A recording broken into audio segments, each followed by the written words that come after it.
Welcome to another live stream watch-along reaction. Tonight, we are watching and reacting to Columbus Crew versus Pumas UNAM. Leagues Cup 2026 League Phase Match Day 3. The final match day of the group stage. Tuesday, Wednesday, Thursday, we have our final match days, or our 3 final match days of the group stage. Everybody will play out their final group games. Lots of Liga MX teams have already been eliminated from this tournament. Only 2 MLS teams have been confirmed eliminated from this tournament. Yes. 16 MLS teams have a chance to finish in the top 4. Only 9 or 8 Liga MX teams have a chance to finish in the top 4. So we kind of know what it looks like on the Mexican side. We don't exactly know what it looks like on the MLS side. There are 6 MLS teams who are undefeated through 2 games.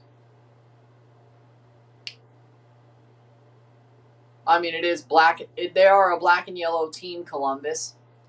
They're both blue color teams. If you remember the Crew's first logo, they had steel workers on the crest. Both blue collar cities, both the same colors. It works. It works. I don't care. They're both black and yellow, both blue collar, both similar area. It works. I don't have a Crew jersey. This works. I know you don't like. Well, I don't know. I didn't know you didn't like the Steelers, but I do. So I have a soft spot for them. So always have. So that won't change. That will not change. Either way. With that being said, Columbus Crew are in the top 4 of the MLS table as we speak. Charlotte is as well. The first 2 games of the day will be teams who are already in the top 4 trying to stay in the top 4. Pumas have 0 points. They're eliminated anyway. How we doing, Isaiah? So, will Pumas rain on Columbus's parade, or will Columbus hold on? If they win, they're in good shape. They're already in the top 4 on the start of the night, so I would assume if they win outright, that would be enough. But either way, I would assume. But how many goals do you think Messi will have when his career ends? Oof.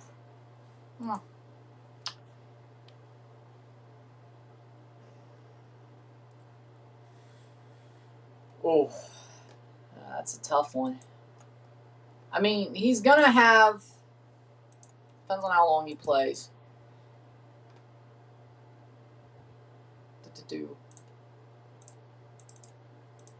See where he is. I think he's way behind Cristiano. Messi goals.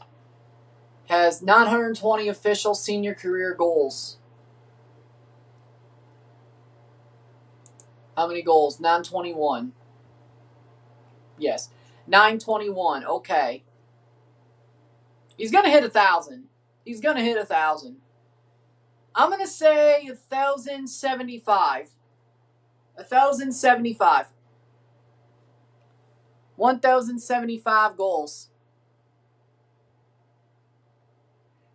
Cifuentes had a good interview. Well, that's nice.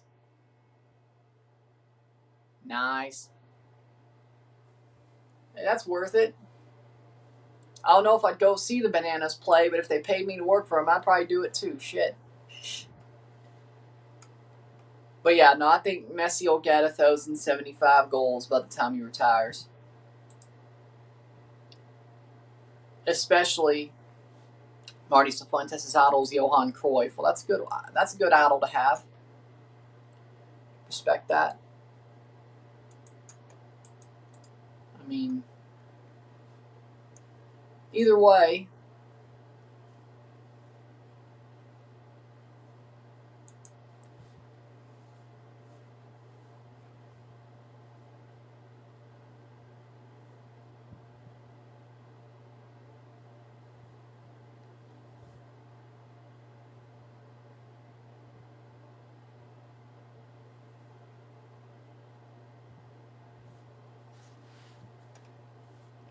All right.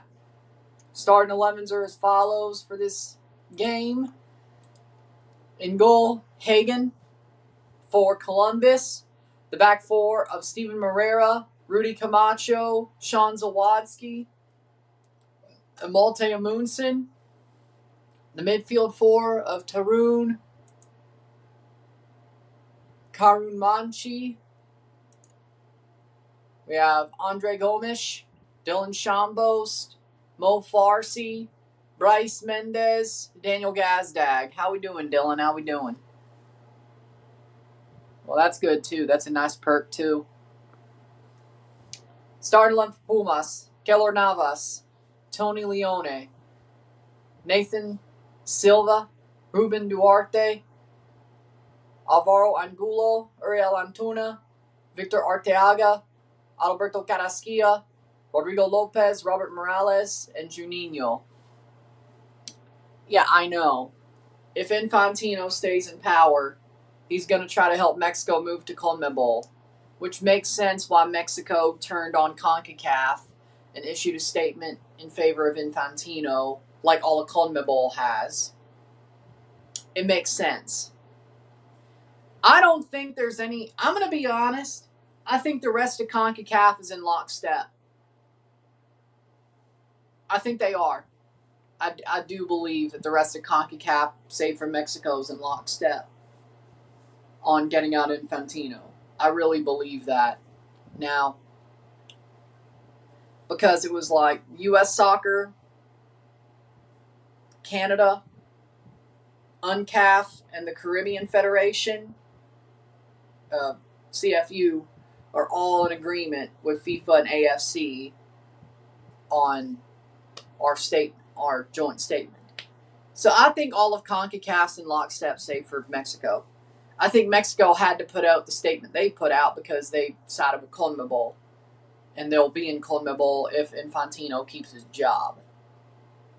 Now, if he doesn't, I guess for now the status quo is still the same.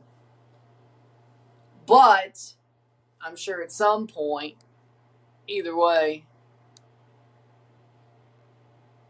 yeah, Davion Kimbrough, and he's going to Real Madrid as well. At least that's what the news said. Either way, at least what I was sent by. Either way. Do you think Mexico? No. No, it won't. No, it won't. I don't think so. Yes, they have good young players, but they're still... Best case scenario, they're better than Brazil. Best case scenario, they're still under Argentina. Best case scenario, they're better than Brazil and Colombia. Best case scenario, they're the second best team in CONMEBOL. I don't exactly see it. They're just starting to get back to not embarrassing as they were back in the 2021 days. So, in my book, no. It's not going to benefit them as much as they think. And I've heard Mexico fans saying that they want to be back in Libertadores. They want to play Copa America. They didn't say completely just move to CONMEBOL. So, if that's what's being said, let's pass up the Libertadores and Sudamericana. I mean, I agree, but they could do that as a member of CONCACAF, which has already been talked about.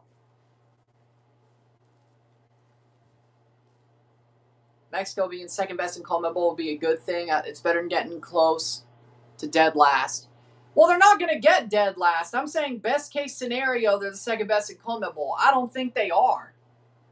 I think they'll be fourth. I think Brazil is still Brazil, and Colombia is really good. And then, what happens when Uruguay gets good again? If they do. What happens if Chile gets good again? What happens if Peru gets good again? What happens if Venezuela gets their shit together?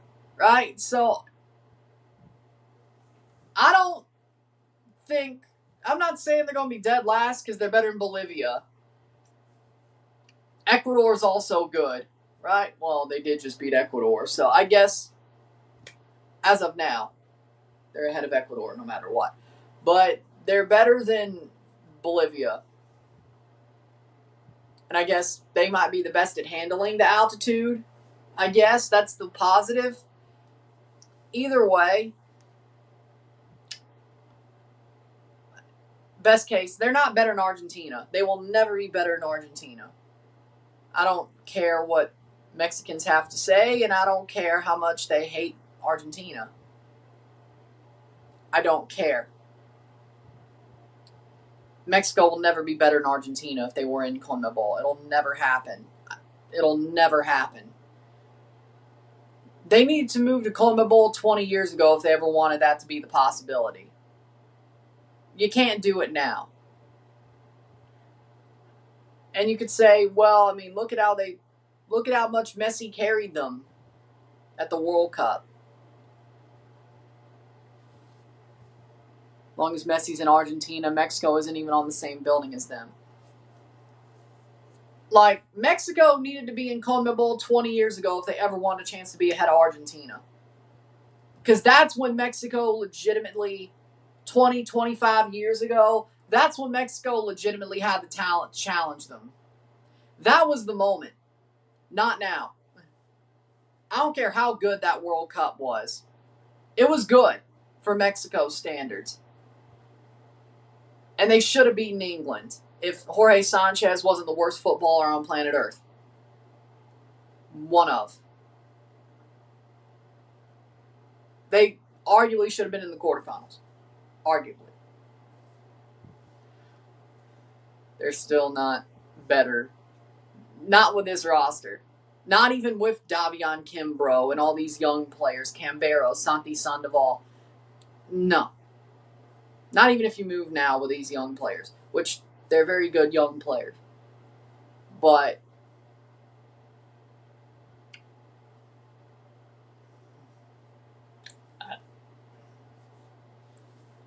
either way. Mexico playing tin cans 20 years ago stunted the growth. Mexico should have already had a World Cup by now. I mean, yeah, with the talent down on their roster, especially back 20, 25 years ago, yeah, I'd agree with that. Why are USA fans making excuses that the USA had their C team in the final? Oh, I saw the red card. It was bullshit. I don't know if they're making excuses for the fact they had the C team in the final, except some of the U.S.'s best players, and Canada's for that matter, couldn't come out of Europe to play at the U20 championship. But that red card was complete and utter bullshit. Defender didn't even touch the Mexican player. It was the same shit as the second yellow that happened to Canada. Same thing. U.S. got screwed too. I finally saw the red card. U.S. got screwed too. Wouldn't you know it? The two countries that are obviously against Infantino, against a country that wants to keep Infantino and get out of CONCACAF while doing it. Ironically enough, right? Hagen in goal for Columbus. Zawadzki, Camacho, Morera. Amundsen, Karumanchi, Gomes, Shambost, Farsi, Gazdag, and Mendez.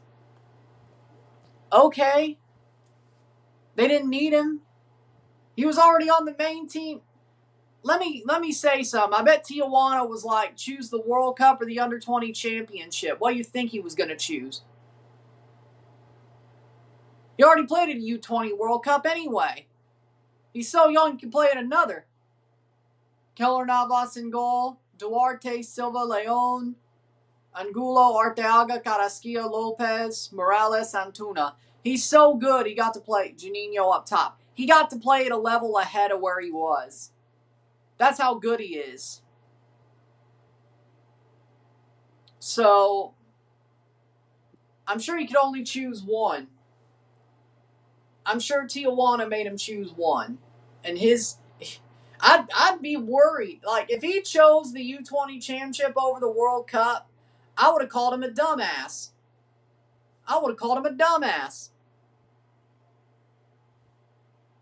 Rio Cardin's season-long loan at Crystal Palace. Bristol City from Crystal Palace. Pretty massive, becomes the third Trinidadian player to play for Bristol City. First Tony Brugier and Stern John the second. Well, that's pretty cool. And also, guess who's going to Crystal Palace? Kobe Henry's teammate, Xavier Gozo. Speaking of Rio Cardines and Crystal Palace, Mexico dominated the whole game for that red card happened. Oh, that sounds familiar. That sounds familiar. Under-17 World Cup. Roberto Moro's not even going to be 17 next year. I'm talking about the straight-up World Cup. I'm talking about the one that just got played. He was on the roster. World Cup 2026.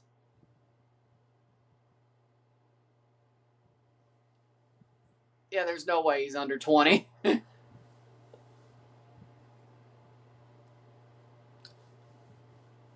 Exactly. He's that good. He played at the U20 level at 17 years old last year. He was already ahead of his level. And now he played the main World Cup. If he was told about Tijuana choose a tournament and he chose the U20 championship, I'd be worried about his mentality. I'd call him a fraud straight up. I don't care. If he chose the U20 championship over the World Cup, he chose the World Cup. He made the right decision. If he chose the U20 championship, I would have called him a fraud. Straight up. Because he don't have the mentality to be what people say he's going to be. But because he chose the World Cup, he has the mentality people say he's going to be. So,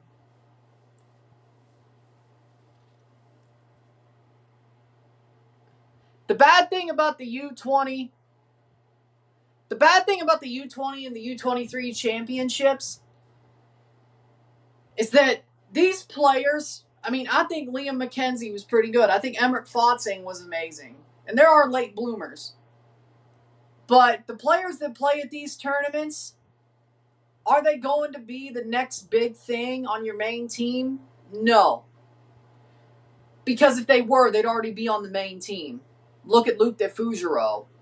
He could have played for the U20 Canada team. He didn't. He played at the World Cup as well, and he played pretty damn well, all things considered. So,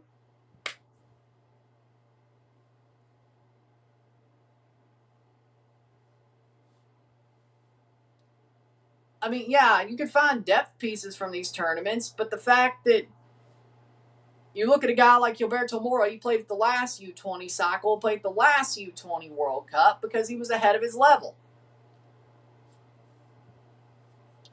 Lamine Yamal quickly got to the Spanish national team. Same with Endrick for the Brazilian national team, even if Madrid don't want to play him. But I guess, or Ancelotti himself, because you saw what happened at the World Cup. But either way,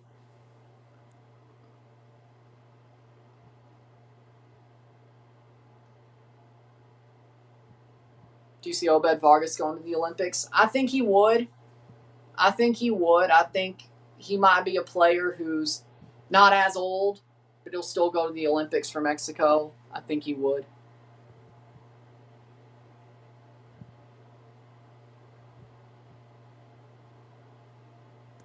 Quiñones, Lira. I agree with the Quiñones, Lira. Obed Vargas, let's see. How old is Obed? The Olympics are in 2 years. So Obed's got to be, he's been around for so long. He's got to be over. Or he should be. He's 21. August 5th is his birthday. So he's going to be 23 the year of the Olympics in that month. But he's not over 23. If 23 is the line, like as long as you're 23 or under, you could be in the Olympics without being an overage player, Obed's going to be there as a regular player. Do I think he's going to have to, if 23 is overage, like just turning 23 is overage? I don't think he's an overage player. But if he could be there as a 23-year-old, because 23 is the line before, like 24 is where you have to be an overage player, he'll be at the Olympics. But if you have to be an overage player at 23, Then again, they pushed it to 24 and 21 because of COVID. So I think 23 is like the gray area where you don't have to be an overage player. So Obed should be there. So Quiñones, Lira, and screw it. Oh, wait, there's the Copa America in 2028. Shit, they're not going to do that. Well, actually, though, he's retired completely. No, I'm not saying that. Well, no, he should be healthy. Malagon should be healthy, so he should be the one starting at Copa America. But do you take Talarangel? I think you take Talarangel to the Copa America, and if he doesn't play, you let him play at the Olympics. Talarangel.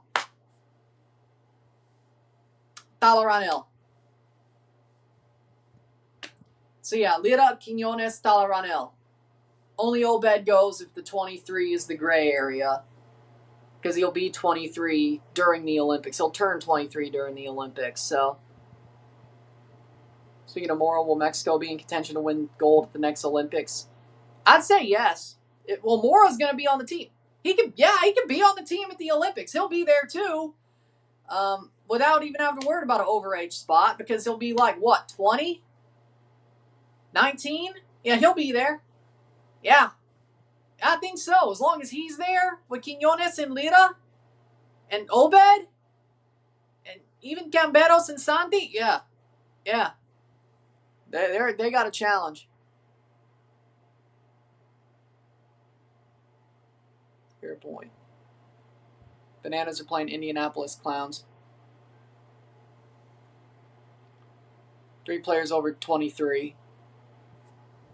Actually, should not give up Quiñones and Lira and starters till Olympics over Copa America. Copa America is going to be over by the time the Olympics start. But the problem is will clubs let them do both? If you could let if Lira and Quiñones can play both, you do it. Like Messi was going to play both in 2024 until he turned his damn ankle and we're off. 0-0, 0-0. Inicio partido. You let them do both. If they don't get hurt, you let them do both. If the clubs are going to let them do both, if he's still in Saudi, you might as well be like, really? I'm sure Mexico can win out over that. Lira, if he's still in Liga MX, I'm sure the FMF can win out over that. If he's in Europe, that might be tough. But you still have Gilberto Mora, though. They'll see the Olympics as a lot better than the U20 Championship. Either way, I think you'll get Mora at both. I think Quiñones can do both because he'll still be in Saudi, I'm sure. I mean, yeah, I know there's European want for him, but I don't see him going back or going into Europe from Saudi. That's at 28. Or you could just send Mamote. Oh, that would suck. 0-0. Also, an American Olympics? Either way. Basically, Messi was going to play at the Olympics in 24, and Di Maria too, if Messi didn't get hurt. If Messi didn't blow his ankle out, they'd both be playing at the 2024 Olympics right after the Copa. Because I think Di Maria wanted to go, but only if Messi could. But then you would still had Alvarez because he still would have been young enough because he was on that Olympic squad. So you would have had all 3 of them over the bar. How crazy would that have been? So it can be done. Because I'm sure Messi wanted to have a gold to top off his career. Well, I mean, I'm sure he still would have went to the World Cup. But you know what I mean.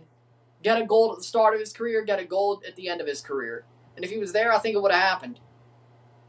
With Di Maria and Alvarez, if he didn't blow his ankle, Argentina wins that Olympic tournament. I don't care what you say. Like, I know Morocco did well, and I know Spain won it, but come on. Okay. So, as I said, they could do both. As long as they don't get injured, they could do both with the way this... I think the schedule is similar to 2024, that the Copa would end before the Olympics. They have time to go to Copa and then 2 weeks later be at the Olympics. If their club says yes. So you'd still have Quiñones at the Copa. You'd still have Rangel as a backup at the Copa. You'd still have Gilberto Mora at the Copa. You'd still have Obed probably at Copa America. You'd still have Lira at Copa America. As long as they don't get hurt and their clubs say yes, you're getting all 5 of those guys for both. So,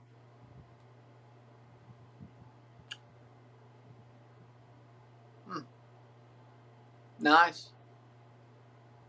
Monthly payment, nice. Mexico should call up the Brazilian-Mexican Mateus Rice, who plays in Fluminense. Well, does he want to play for Brazil, though? I have no idea, but it's very dumb. But the Olympics mean a lot to Mexico. And if they want to, they can. Is it smart? No, but the Olympics mean a lot to Mexico. It's in North America. A lot of their fans are going to travel. If they can do it, they're going to do it. I didn't say every country's going to do that, but Mexico will.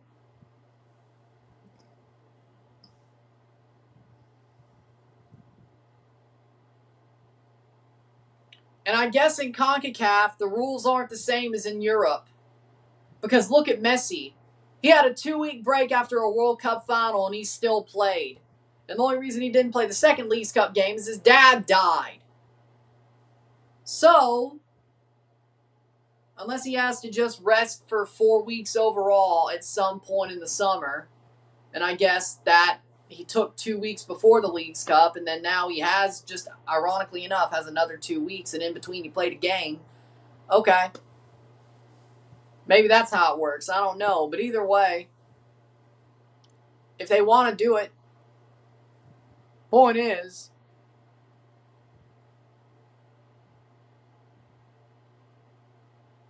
Gallardo for experience in Olympics and Mateo Chavez starter in Copa America.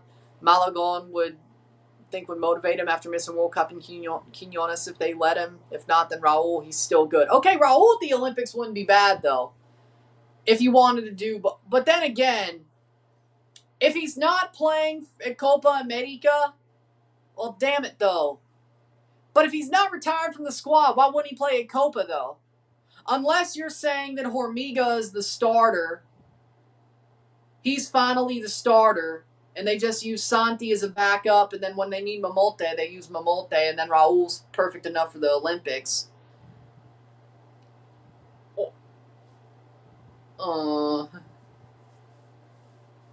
And Quiñones is on the wing or a second striker.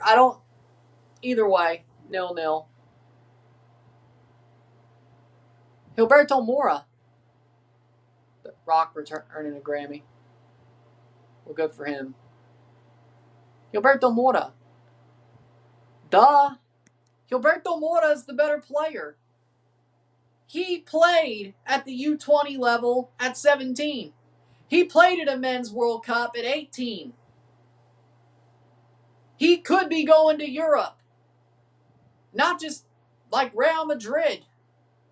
Like, I think Gilberto Mora is a generational talent. I don't think Kevin Sullivan is a generational talent. Kevin Sullivan wasn't even playing for the U20s. He was playing for Philly. He hadn't played up a level. Not like Mora did. Like, yeah, Kevin Sullivan's a good player and all. I'm not saying he isn't. But he ain't Gilberto Mora. Gilberto Mora is a generational talent. And it's been proven time and time again. The little dirty secret about the U20s, we said this earlier.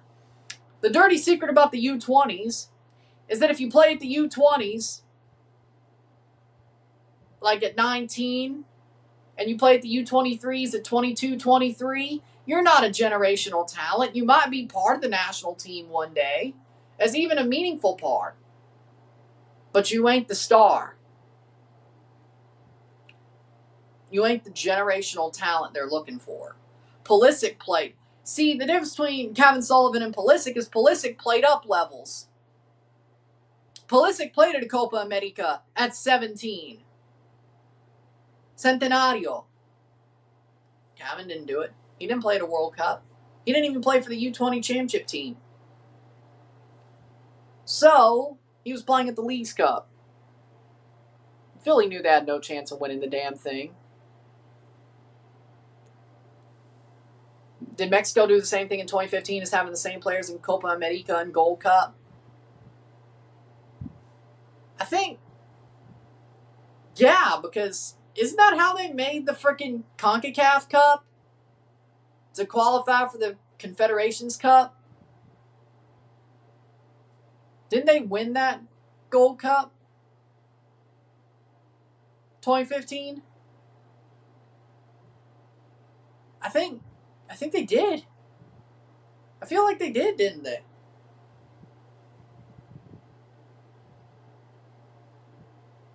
And that's a goal for Columbus.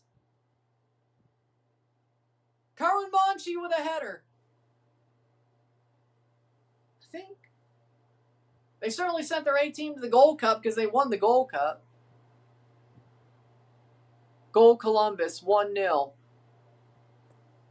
Really? We're talking about a tournament that's biased towards MLS? Who went to a World Cup? Who played in a World Cup 4 weeks ago? Carmen Monchi with a header, and that's 1-0 for Columbus. Who played at a U17 World Cup? Oh. Damn.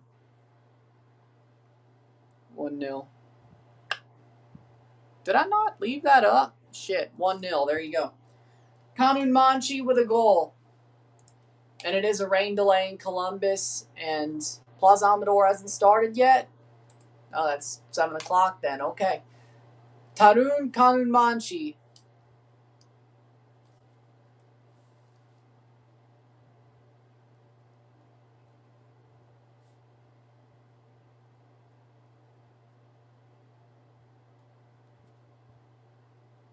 It's 1-0 for Columbus in the 9th minute. Can't say I'm surprised. 1-0, 1-0. Can't say I'm surprised. No chance for Navas on that one. Mora or Giorena? Well, I mean, they're two different generations, but Mora. I mean, I'm a Gio Reyna stan. I'm a noted Gio Reyna stan, but I'm not even that deluded. Mora. Gio Reyna will never be what Gilberto Mora is. People thought Gio Reyna would be that. He is not and will never be. Sadly. I mean, Gio Reyna did score in a World Cup, but either way, even as a reinforces the retirement league moniker for Alexis Sanchez. I don't know what the hell Montreal's doing. I'm laughing, though. It's funny.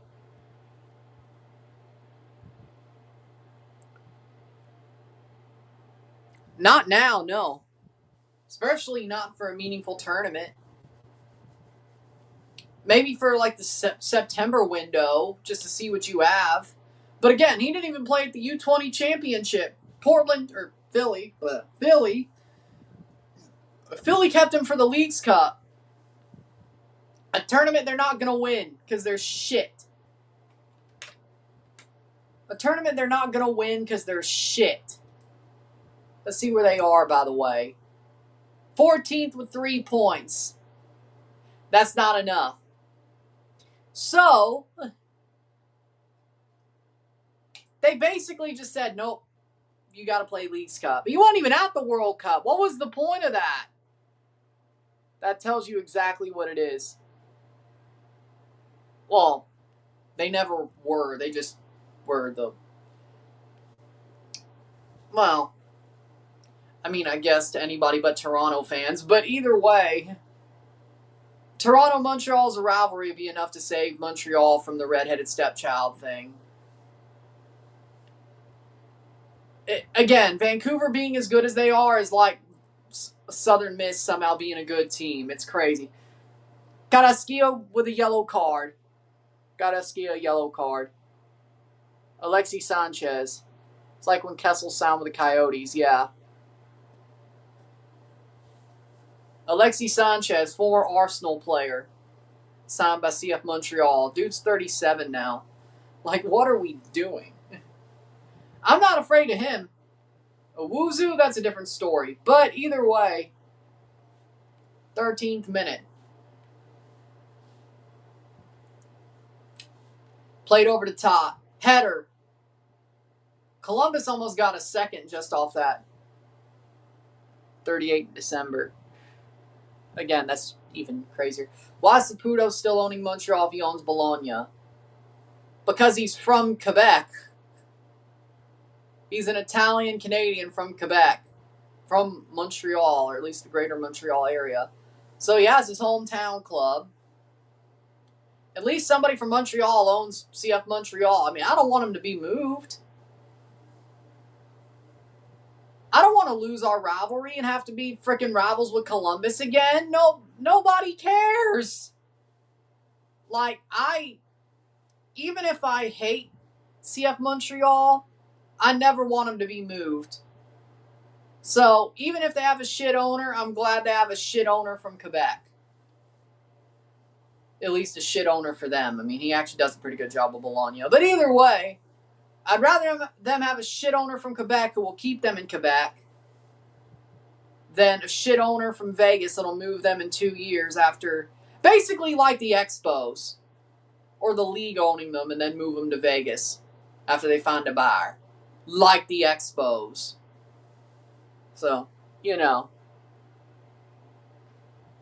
Saputo moves more like an American owner than a Canadian one. Well, that's true, but either way. Chelsea's offering teams $120 million for somebody to get Enzo Fernandez. Well, that's what they should be doing now. It's 3 weeks left in the window, playing forward. Yeah. If Enzo Maresca wants Enzo Fernandez so bad, that damn snake, he should pay $150 million. Tax Maresca plus $30 million. Because he's a snake bastard. If he wants our players so badly. Do the same thing with Malo and do the same thing with, well, anybody he wants. Malo Gusto, too? Yeah. Should have done that with Malo Gusto, too. We asked for an extra 30 because you're a snake rat bastard. Come on.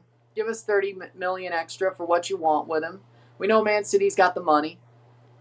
You snake rat bastard. City selling Rodri got me shook, but I guess we're trying to get Enzo. Sad.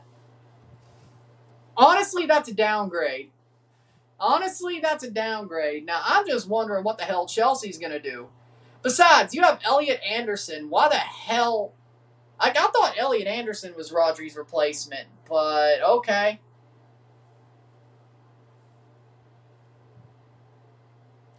It's crazy to think. A lot of that treble team's not even there anymore. There's only I heard this on Irish Guy's video last night. 6 players left from the treble team with Rodri leaving. The manager and most of the players from that 23-man squad that won the Champions League are gone. And the guy who scored the winning goal, for that matter.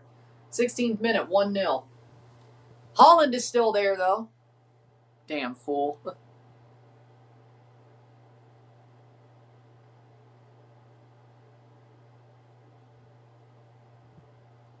So was Borussia Dortmund Prime Geo with Holland? Yes. I'm afraid Sonny 2 times is right. Well, I didn't say...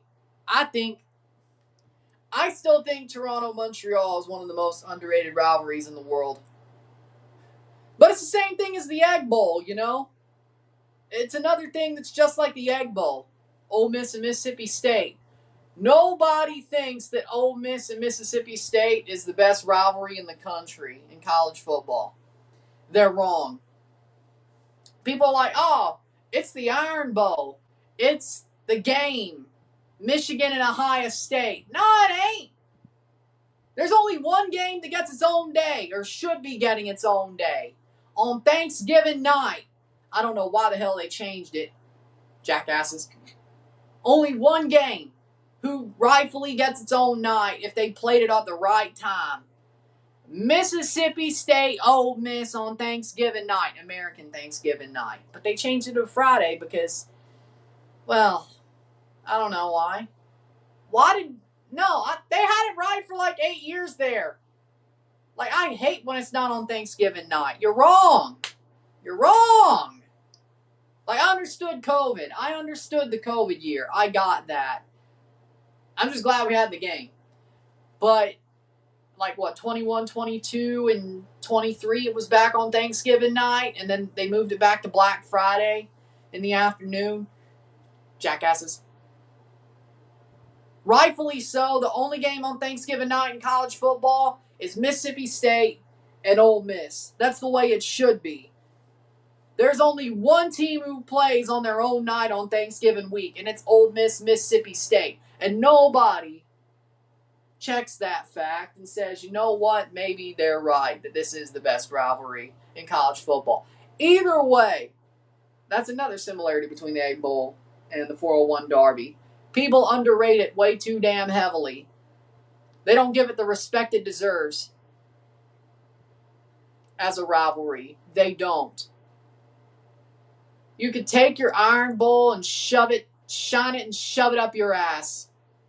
You want to talk about pure hatred. You could take your game and shove it up your ass.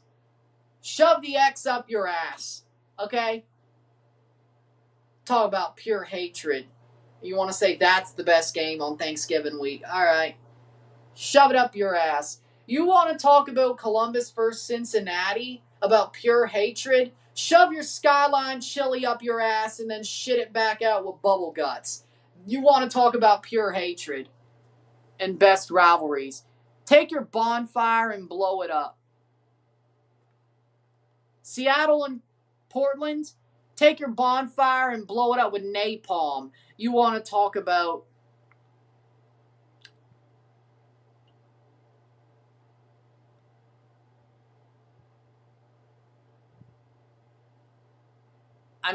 if Jabi wants him to leave, I'm on back what Jabi says. Either way. Other teams moving to 4.0. Either way. When I say rivalry, I mean pure hatred. I don't care if the teams are good or not. State sucks ass right now. Or at least for the past couple of years, it sucked ass.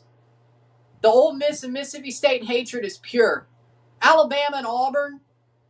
No. Maybe it used to be. But ever since Alabama became the Saban dynasty, they don't give a true shit about Auburn. They're only mad when they lose. And it's still the same with Kalen DeBose. To go with the college football thing. Michigan and Ohio State? What, you're telling me throwing X's over everything is pure hatred? Get the hell out of here. Get the hell out of here. And yeah, you're two good teams. I'll guarantee you, if Ohio State and Michigan sucked, nobody would care. Besides Michigan and Ohio State fans. Nobody would care. Nobody would care. Hell, I don't give a shit and you're good.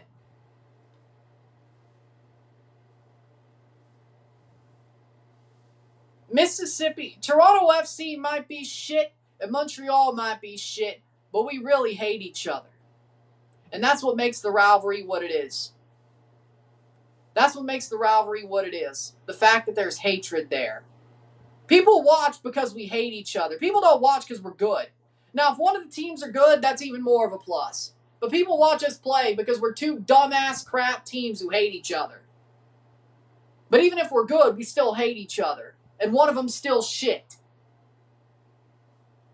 Nobody watches for the quality. Nobody watches the rivalry for the quality unless there is, even if there is quality there. People watch for the hatred. And that's what makes a rivalry. And not just Toronto and Montreal fans. I mean everybody. People watch because we hate each other. Same as Ole Miss and Mississippi State. State sucks ass right now. Doesn't matter. People watch the Egg Bowl. Because we hate each other.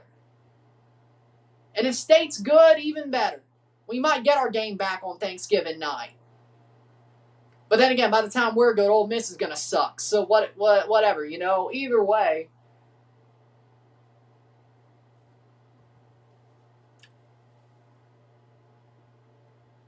Does Montreal have more money or a better front office than TFC? Because in the history of Montreal, they had Drogba and Nesta and now Alexis Sanchez.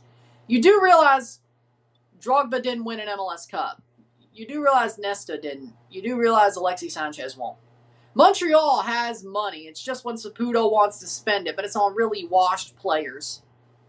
But then again, we do the same thing, except we have more money. And Seba Javinko was actually a world-class player for a little bit. And Pozuelo. We actually built a good squad for like a little 5-year period there, and we had a world-class player anchoring it. Or at least 2 world-class players anchoring it. We had a manager that was a fraud. I can only imagine what would happen if we had a better manager. Playing forward. Shot blocked away. That's a corner. I mean, Montreal does have money. Saputo's a rich guy. It's when he wants to spend it. But normally he spends it on dumb shit and nostalgia trips. Like Drogba. Like Nesta. I'm surprised he went with Alexis Sanchez. He's not Italian. Or European. Well, I guess Arsenal legend, I guess. Either way. Even though that was like 6 years ago. Yeah, I've seen it. Mexico's won everything in CONCACAF. Yeah, Casemiro went to Miami. How'd you miss that? Even I knew he did, and I was watching all the World Cup. I should have missed it. Ugh. I disagree. I'm not saying the Iron Bowl's a bad rivalry, but it ain't the Egg Bowl. But I'd still rather watch the Iron Bowl. At least I hate watch Alabama. I love when Auburn finds a way to beat them. Especially when it ruins Alabama's season. I mean, I hate Auburn too, but I hate Alabama more than I do Auburn. And when Auburn can ruin Alabama's season, I love watching it. But then again, I'm a redneck, so of course I'll back the SEC over the Pac-12. Actually now, the Big Ten! And nah, it's still Pac-12 to me. I'm sorry. I can't. USC and UCLA being Big Ten schools makes me want to puke. It's the Pac-12 to me. They always will be the Pac-12 to me. Ugh. Can't. Either way.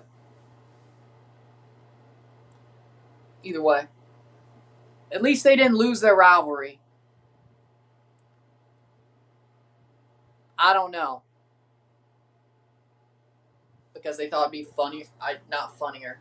Because it would be better for him to be in the bloodline, you know? And then run his own after Roman screwed off for 6 months. 26 minute.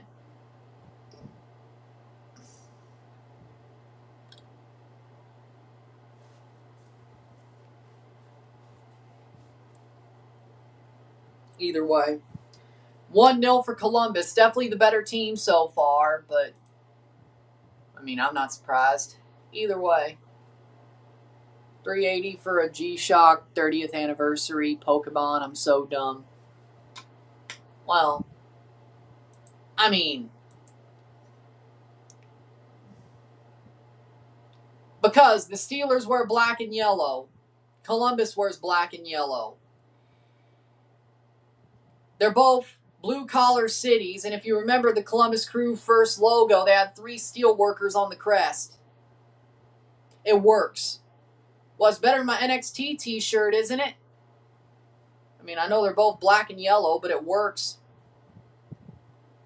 Now, of course, I know most Columbus fans are probably Bengals or Browns fans, but they get it, I'm sure. I don't have a Crew jersey, so at least it makes sense, sort of. In the macro of they're both similar cultures, and they're both blue-collar cities, and they both have the same colors. It makes sense. I thought I wanted to wear something different than the NXT t-shirt. That's the USC versus UCLA rivalry. I don't care. I have no care for it. It doesn't mean a thing to me. It's 2 posh teams playing each other because they're close to each other. That's all it is to me. Like, maybe I'll watch 5 minutes of it when I have to, or when it's on before my game's on. I don't care. I do not care. It doesn't mean nothing to me. But again, I'm a redneck, and you're from You're from the Pacific. Well, you have family from there, and you want to be in that area. You'd rather care about the Pac-12. I'm the SEC guy. I care more about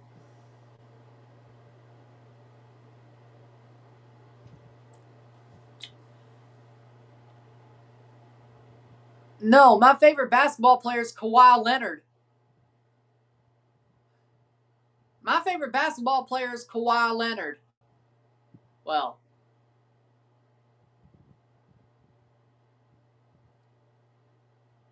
at least since 2019. Well, DeMar DeRozan went. Wait, did DeMar DeRozan went to USC, didn't he? Okay, DeMar DeRozan did go to USC though. I'll give you that one. I'll give you that one.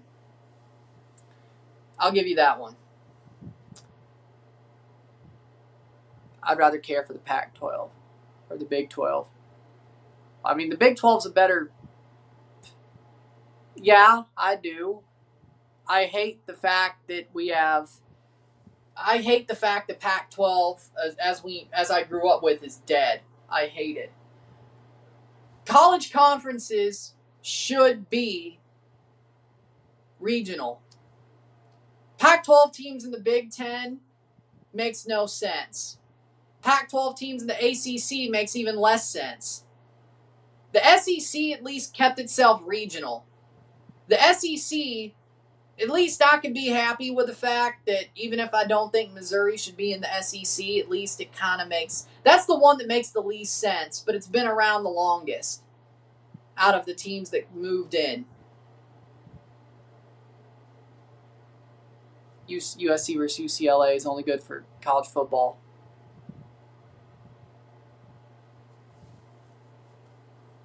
'30th minute. 1-0.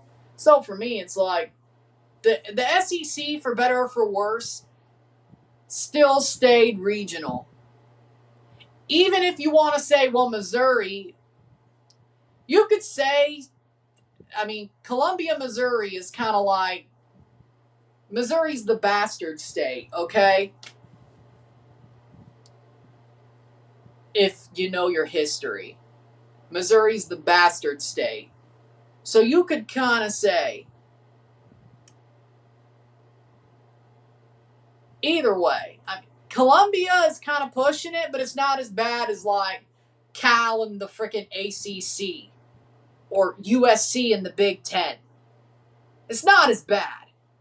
I think Missouri should still be in the Big 12, just like Colorado went back. But I'd rather see Clemson in the SEC. I'd rather see Clemson in the SEC. Clemson can join and Missouri can take their ass back to the Big 12. But even with Mizzou, at least the SEC is like, okay, it's pretty regional. It's still pretty regional compared to the other conferences. Pray for Columbia because there was an earthquake. Yeah, it's sad to see. The Ring of Fire is on fire right now, earthquakes-wise. It's crazy. I mean, Japan's got a couple. They had a freaking volcano go off in Japan. It's like 4 volcanoes that went off across the Ring of Fire, and 1-0 for Columbus. It's crazy.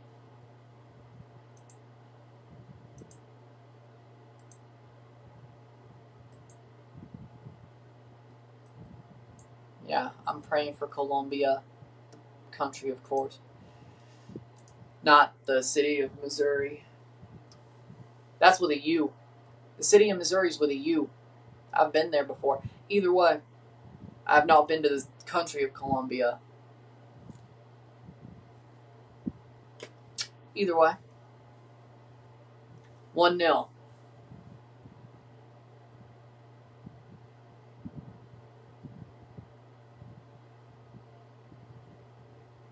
Either way, 1-0, playing forward.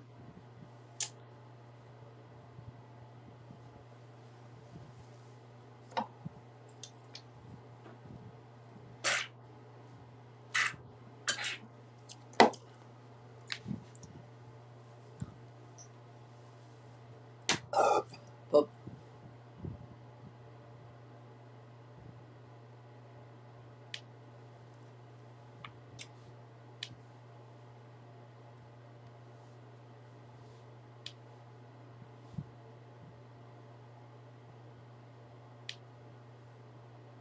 33rd minute.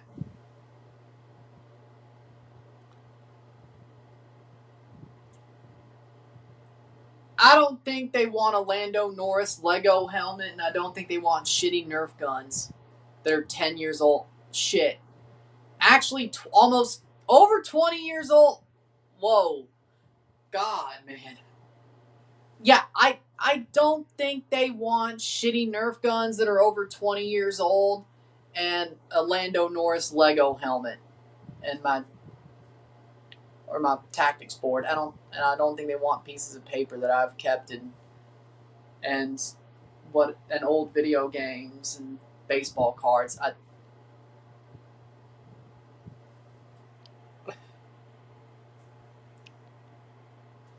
Maybe the couch and TV. I'm just saying. Canada's playing Chile and Peru. Good games. L games. Well, I mean, here's the problem. Most of the CONCACAF nations are playing in Nations League, but why would you want to play them? Oh, yeah, we're also playing the United States. We're only playing 3 games in the 4-game window. That's the failure. But, shit, we couldn't get Japan? Why couldn't we get Japan? What are they doing? Did they already make friendlies?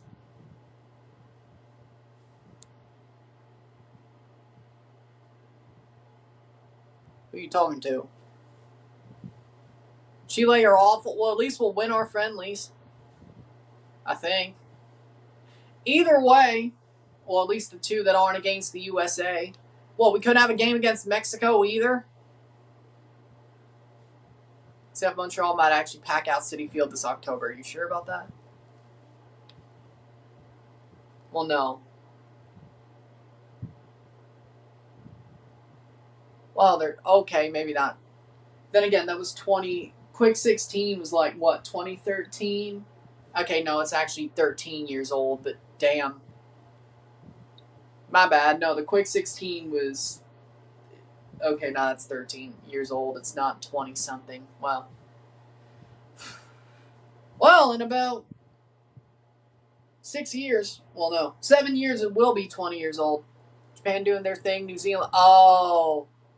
Oh, the New Zealand tournament. Oh, with Ecuador and Panama. Oh, yeah.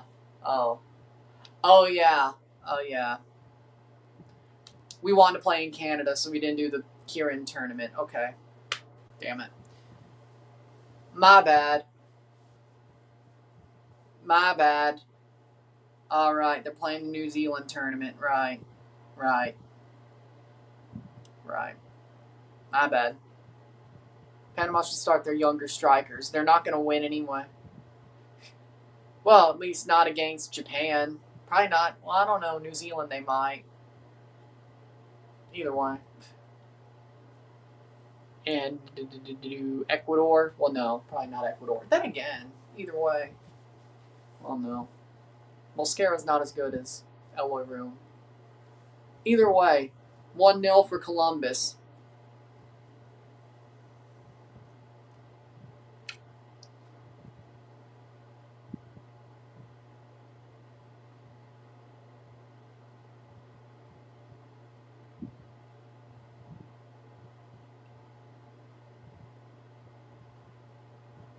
UEFA's Nations League. Well, that's exactly what I'm saying. Who could we have played besides CONMEBOL nations, and if Japan didn't play Panama? Or we didn't want to play in Japan, so we couldn't play Japan.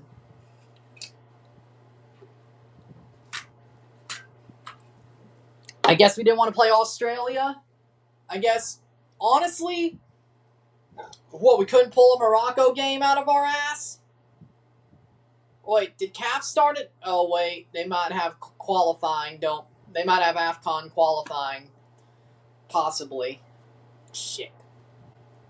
That's probably why we couldn't pull a Morocco game out of our ass. Well, we just played them already. I mean, well, yeah, we did just play them already, so yeah.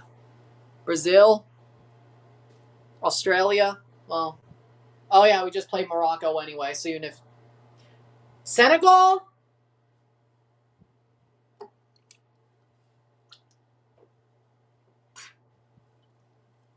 Probably have half qualifying. I mean, yeah, Australia, I mean, we didn't play them at the World Cup. I know we played them a couple of years ago, but, I mean, it would have been a better game. At least a good enough game to throw in there for a fourth. We only have 3, and they stopped with 3. I mean, I think we did, well, I don't know if we did the best with what we had, but no, New Caledonia would have been a waste of time. No. We should beat the ever-loving shit out of New Caledonia. It would be worse at Qatar. So, no. I'd rather have 3 games than New Caledonia be the team we play. The 4th team we play. Like, I mean, it's a friendly. I'd want to win, but if we only win 2-0, I'm going to be disappointed.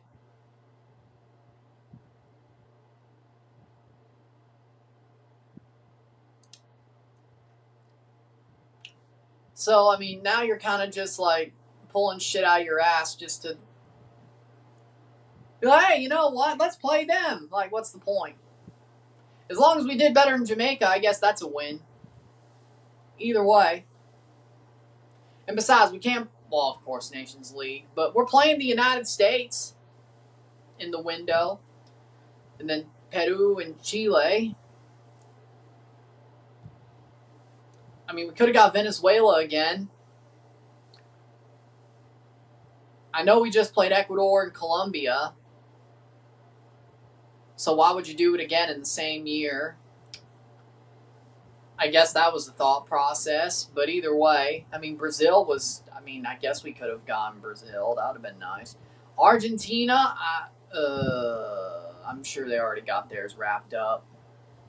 Like, they're probably booked through 5 years from now. Who are we kidding?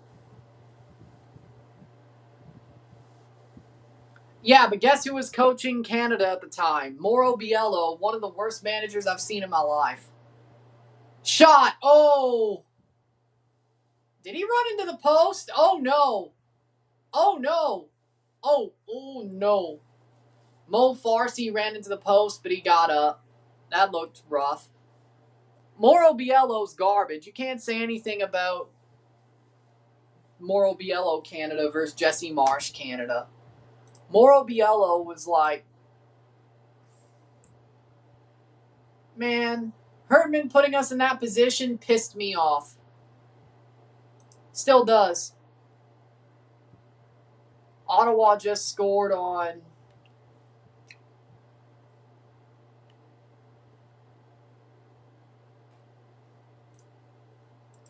Ottawa just scored. 0-0, Plaza Amador Chelou, and Cincinnati and Atlas has begun 0-0. Let's see, Canadian Championship. That is not on this page. See how the Canadian Championship's going then. 1-0, 42nd minute. I know it's 1-0 for Ottawa in the day. 2-0. Oh my God. 3-1 Supra. Holy Lord. 6-2 on aggregate. Oh my God. Whoa. In 58 minutes. 42 minutes. That could have been a heck of a lot worse. Thankfully, it wasn't. Yep. I'm glad Mo Farsi's okay. I'm glad he's okay. Either way.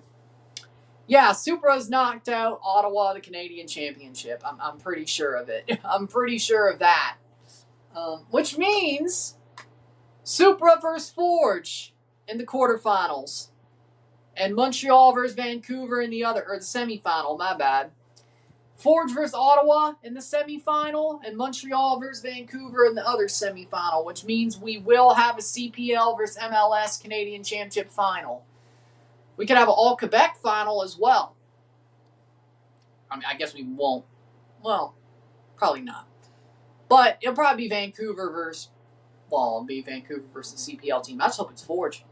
And it's a one-legged final, probably in Vancouver. I think it has been drawn that it would be in Vancouver, the winner of that semifinal. So, between Montreal and Vancouver. So there you go.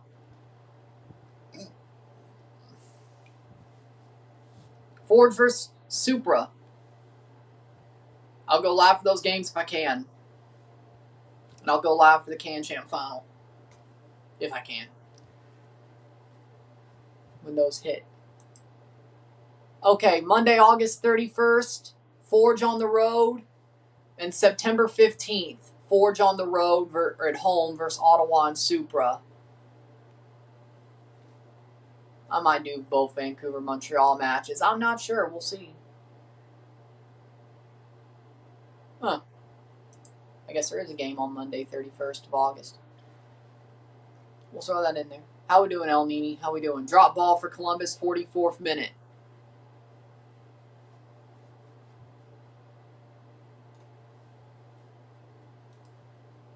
Columbus winning. They're doing what they got to do. Columbus, Pumas down to 17th. Columbus top of the table as we speak. Of course, Cincinnati with their draw, and Charlotte, Pachuca is not. It's going to start at 7:52. Okay. I guess it's going to be there. Chivas playing Seattle tomorrow. Yep. But we're covering the Miami game and the Dallas-Toluca game tomorrow. And then Thursday, we got Umessit versus Alianza Panama, and then Portland, Tijuana, which I guess still won't be anything. But 45th minute, Portland still might have a chance to advance as long as there aren't 4 teams with 9 points already. By shot, save, no goal! Pumas tie the game! What a shot! Off the hands and in! 1-1 at the half.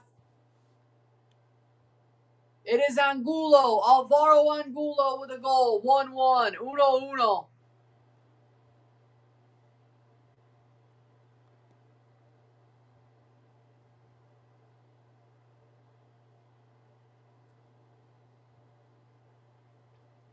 1-1. Just at the end of the half, Alvaro Angulo.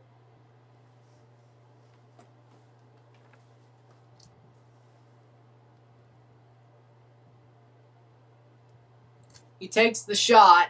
Ball played through. Antuna crosses it in. And Angulo puts it through and scores.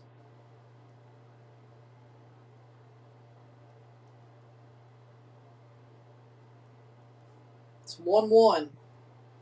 1-1. Right into stoppage time.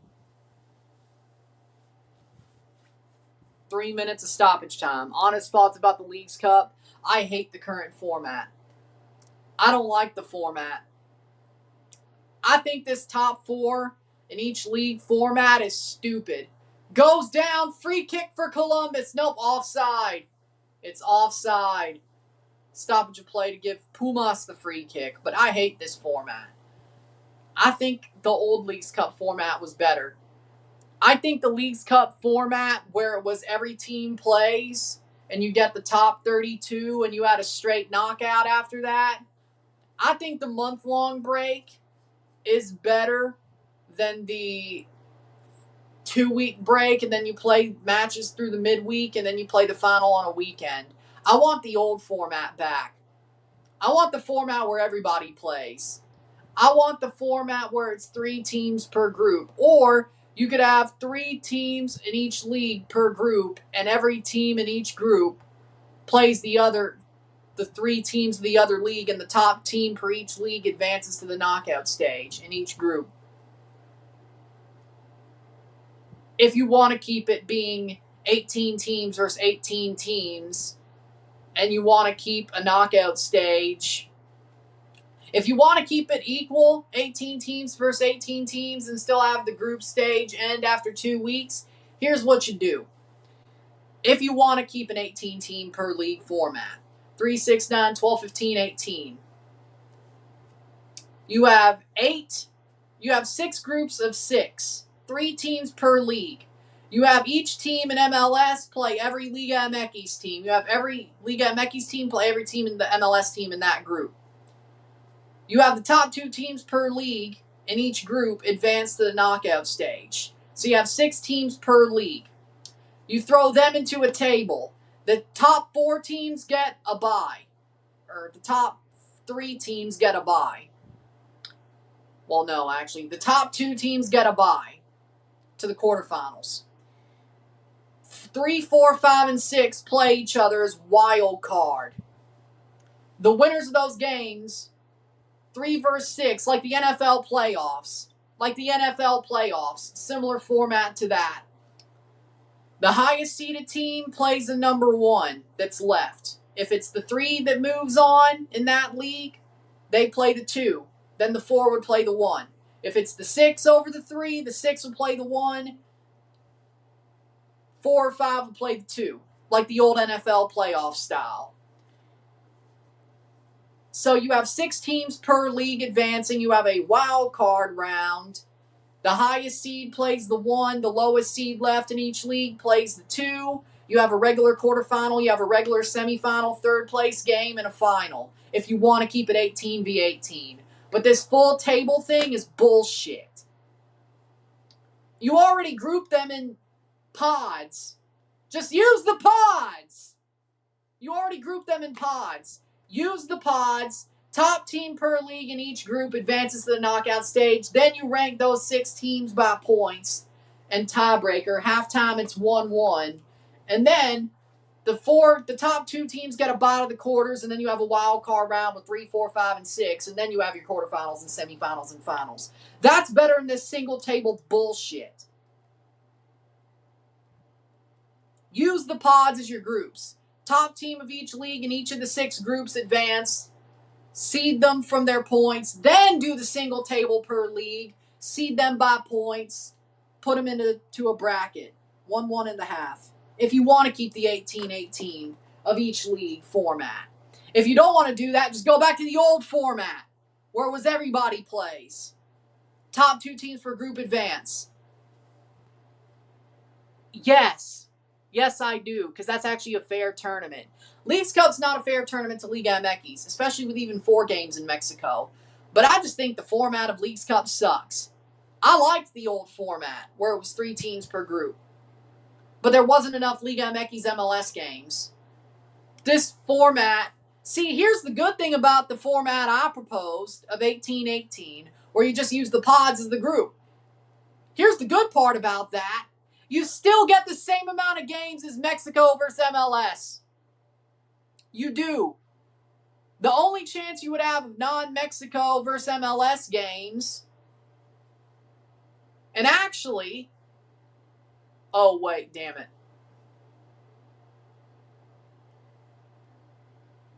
Well, you know what? Oh, wait. Okay. Then, actually, here's a better idea since you want to keep the knockout games as Liga MX versus MLS. Here's what you do.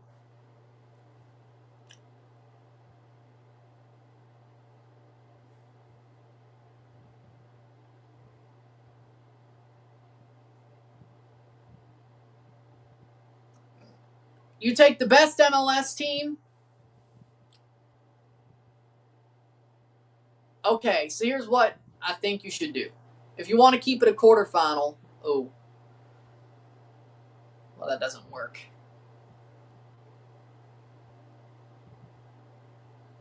One, 2, 3, 4, 5, 6.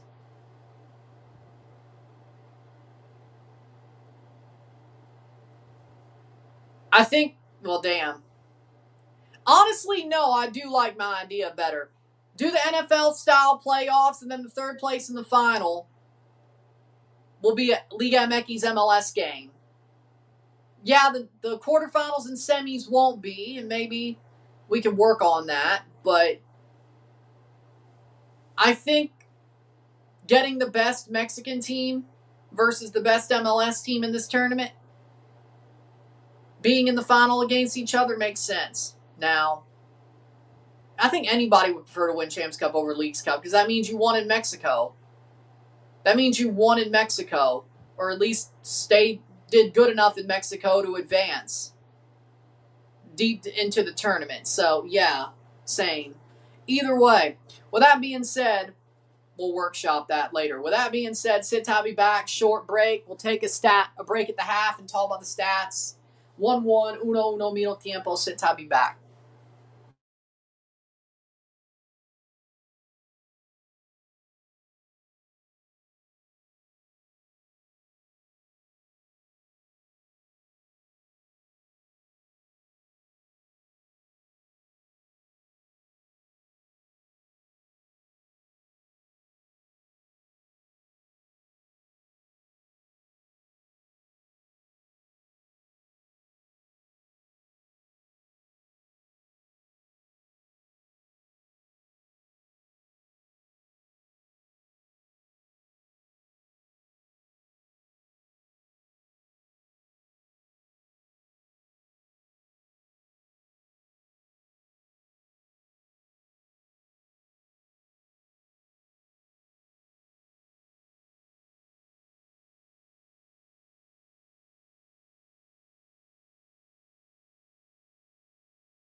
We're back for the stats of the half.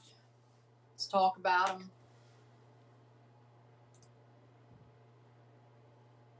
We got 58% possession to 42% possession. Columbus Crews had more possession, 4 shots to 3, 1 shot on goal to 2, 285 accurate pass to 197, 91% pass accuracy to 86, 0 yellow cards to 2, 5 corners to 2, 4 shots to 3, 1 shot on target to 2.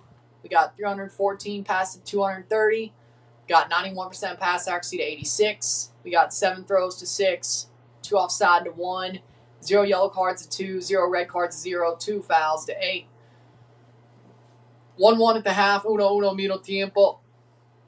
For me, I think Columbus have been the better team. They just had Pumas had a really good, well-worked goal in the second half, or at the end of the half, I should say. Columbus, I think, have been the better team, but Pumas finally got a chance, and they put it away. I think overall, Columbus, you probably want more from them, but they definitely have had the better forward play than Pumas. But we'll see what happens in the second half. I think Columbus.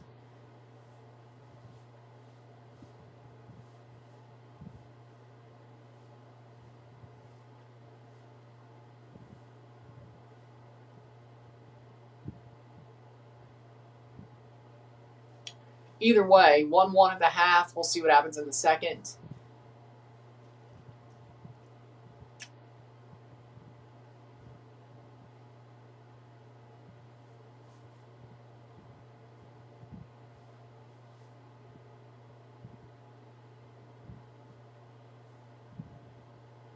Either way, we'll see how the second half goes.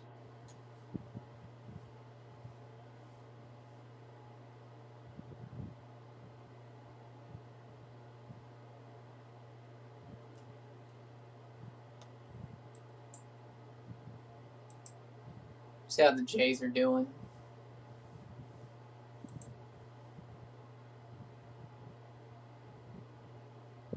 A 3-3 game.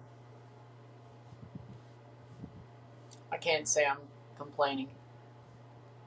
Damn, Cease got pulled after 5. Oh, he pitched 104.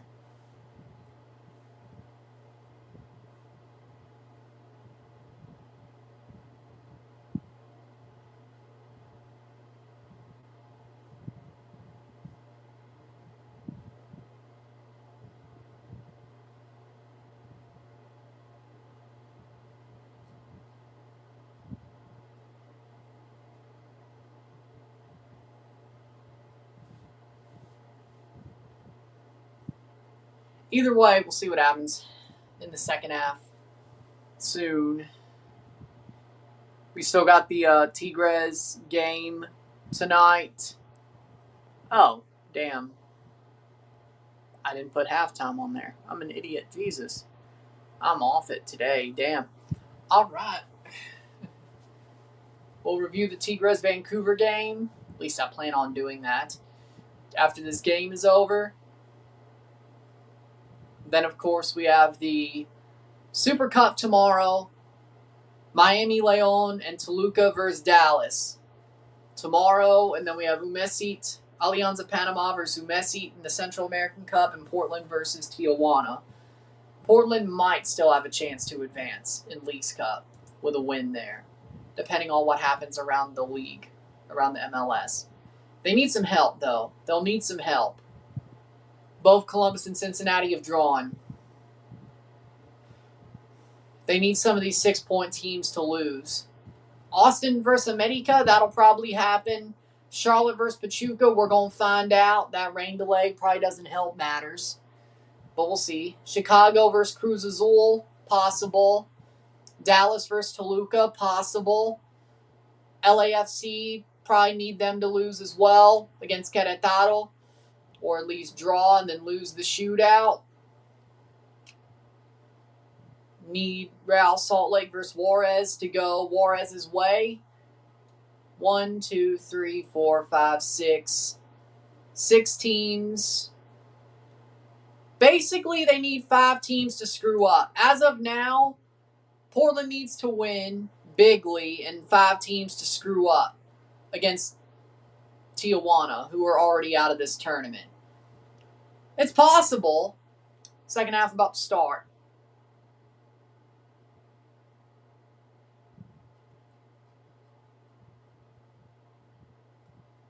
Second half, here we go.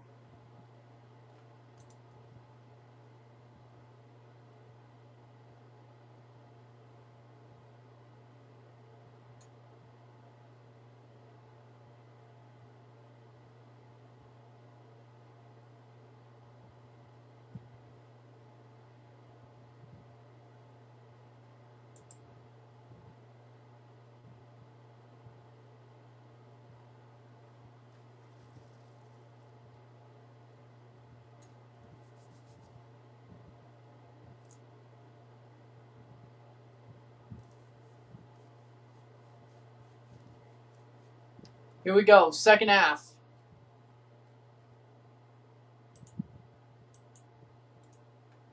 Might as well pull up game day for the Jays as well.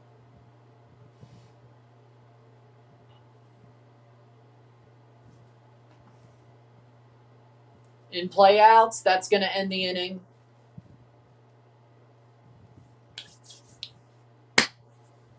Bottom of the sixth. 3-3 game for the Jays.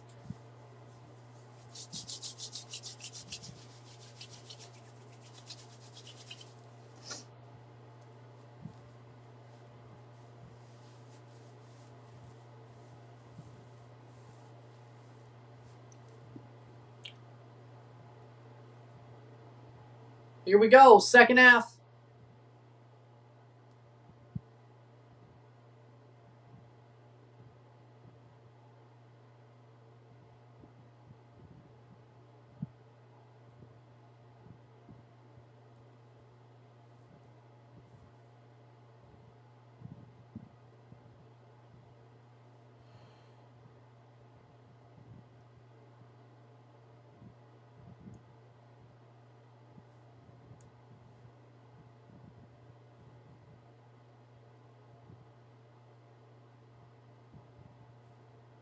Here we go.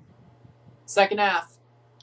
1-1, 1-1. Let's see if Columbus or Pumas can win this in regular time. Let's see.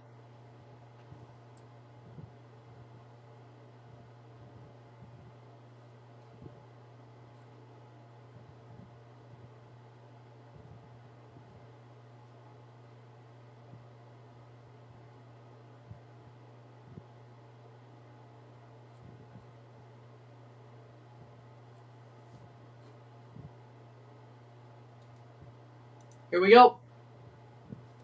Herrera and Vite coming on for Pumas. Interesting.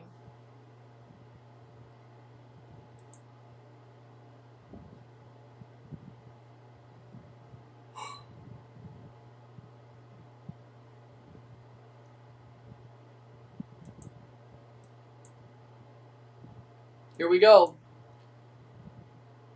And now the clock starts. 45:06. It's 45:09, so, or 45:05. They started the clock too early on the MLS clock, but we're back for the second half.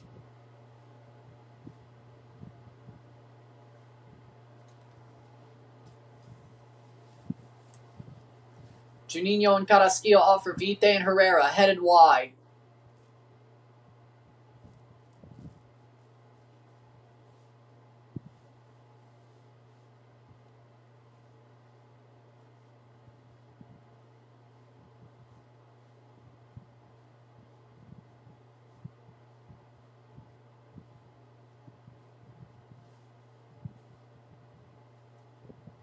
It's wide. Goal kick. Here we go.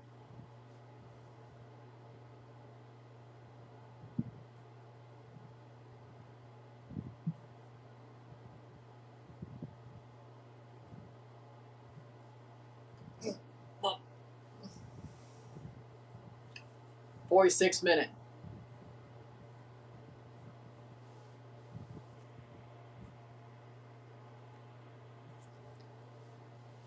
Your ex or something?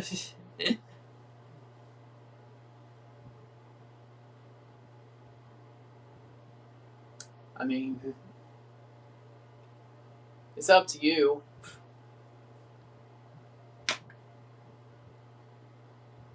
It's up to you if you want to take that deal or not.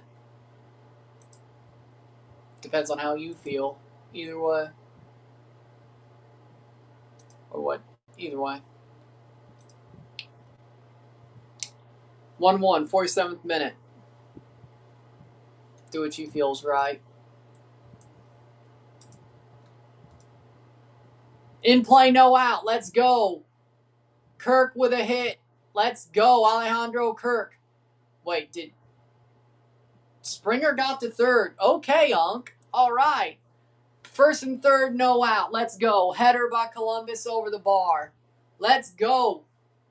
Yeah. Let's go, Blue Jays. Come on. All right. Tie game. It ain't going to be tie for much longer. Well, knowing the Jays, it might. Oh, nice. Red Hot Chili Peppers reference. Either way. I know ball.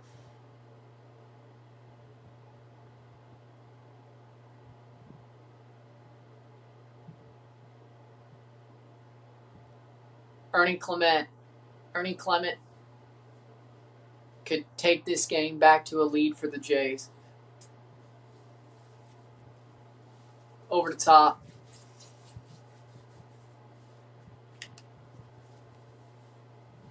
Pumas free kick. I hope the Tigres game is better. I really do. Either way, 49th minute. In play runs. Let's go. Ernie Clement gets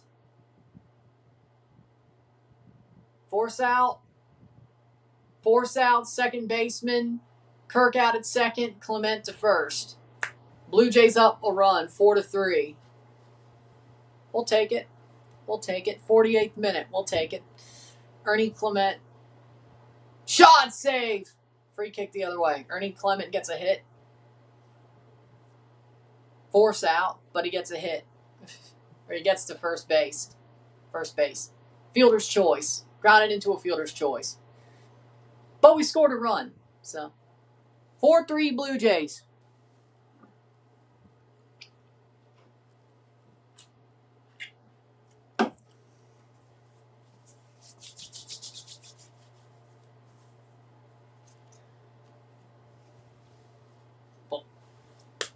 Columbus is struggling early in this second half, though. Jimenez takes a ball, 2 balls, and no strikes. Sandoval's control ain't great. Maybe we could get some more runs.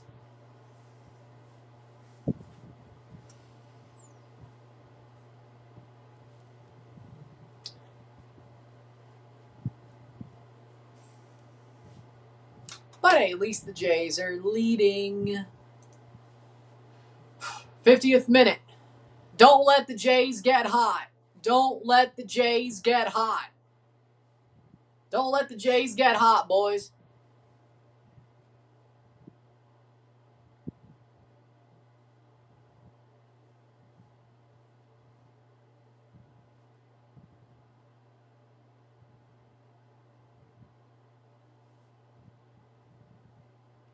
Playing forward. Columbus.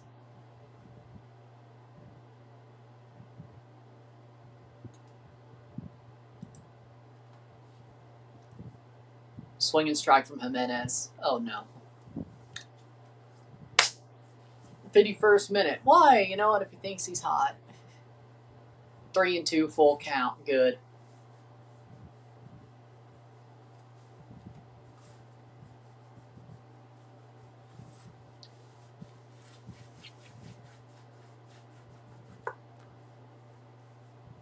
'51st minute.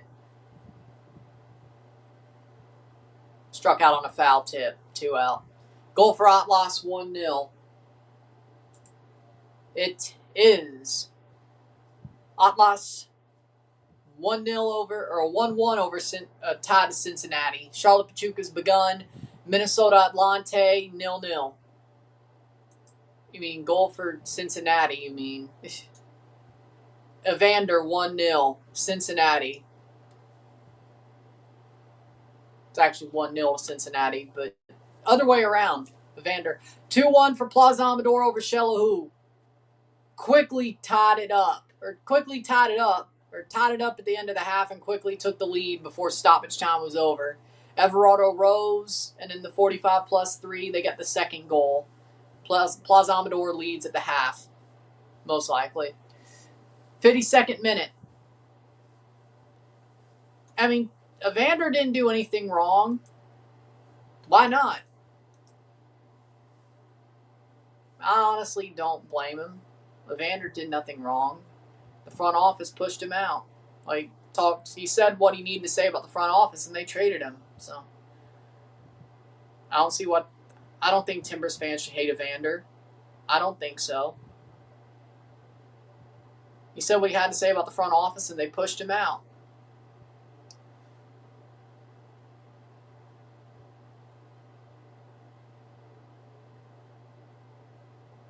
After the ass-kicking in the wild card game they took.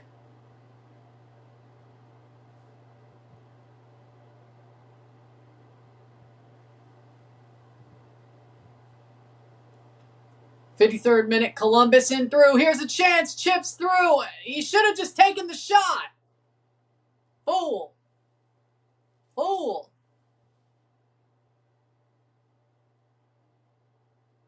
He should have just taken the shot. Why'd he chip it? Why'd he chip across through? What are you doing? Just shoot. From that angle, just shoot. Oh my God. Columbus could have had the lead. It's like when that's like when I'm playing FIFA Mobile and I'm on the run into the final third and then my finger hits the edge of the freaking screen and it passes the ball instead of continues the run. That's how dumb that was. It's like me on FIFA Mobile. I mean, I got fat fingers. Blue Jays got a hit. Miles Straw gets a single. First and second, 2 out. With a lead, 4-3, or a 1-run lead for the Jays. Nathan Lucas, let's see what he does. Can Nathan Lucas be clutch? A hit scores a run, most likely. 44th or 54th minute, 1-1. That's how boring this Columbus game is. The Jays are getting hot. I care more about that. Last year, every game mattered. Then again, I've still checked a lot of Jays games this year, even when they've been crap on stream. Either way, now we're to a point where every game matters, and they're going to sub, or are they not? No, they will not sub out Sandoval. It was a mound visit to see what to do. 55th minute.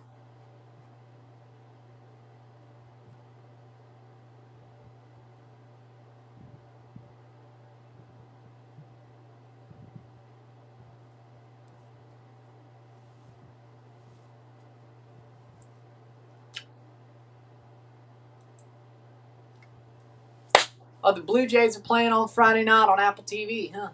Might have to watch that on there. Is it Friday night baseball if it's played at 2 o'clock? Oh, it's the Cubs, though. Oh, it's at Wrigley Field. Okay, yeah, there's your answer. 1-1. But is it really Friday night baseball if it's played at 1 p.m.? It's Friday afternoon baseball. But either way.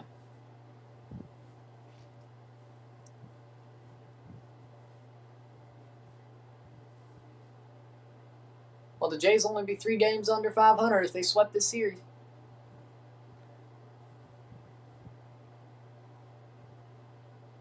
In playouts.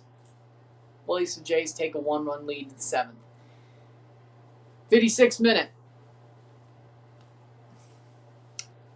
Ground out. Cleared away by Pumas. 57th minute.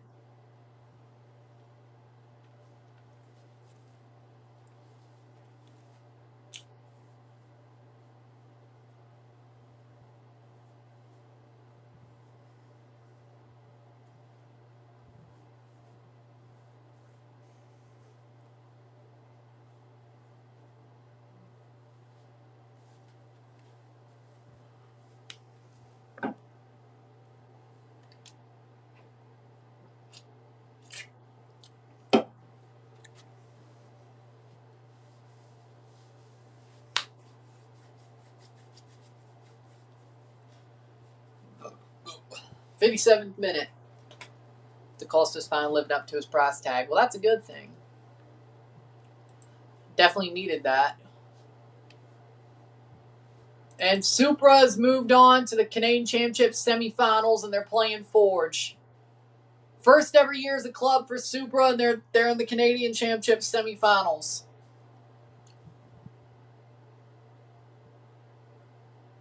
Well, good for them.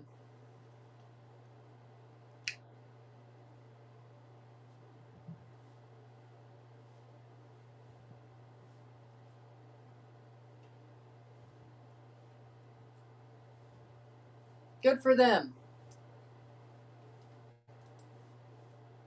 Cross in, headed away, brought down. Pumas have a chance. Shot save by Hagen. Good for them indeed. They needed that. Either way, at least the Jays have a 1-run lead.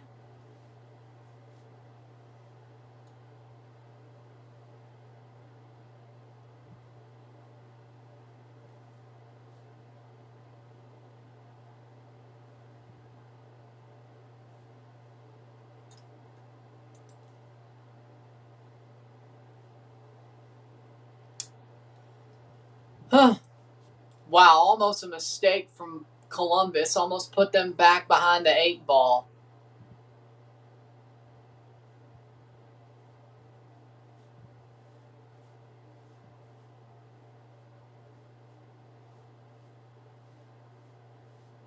Farsi. Shot saved!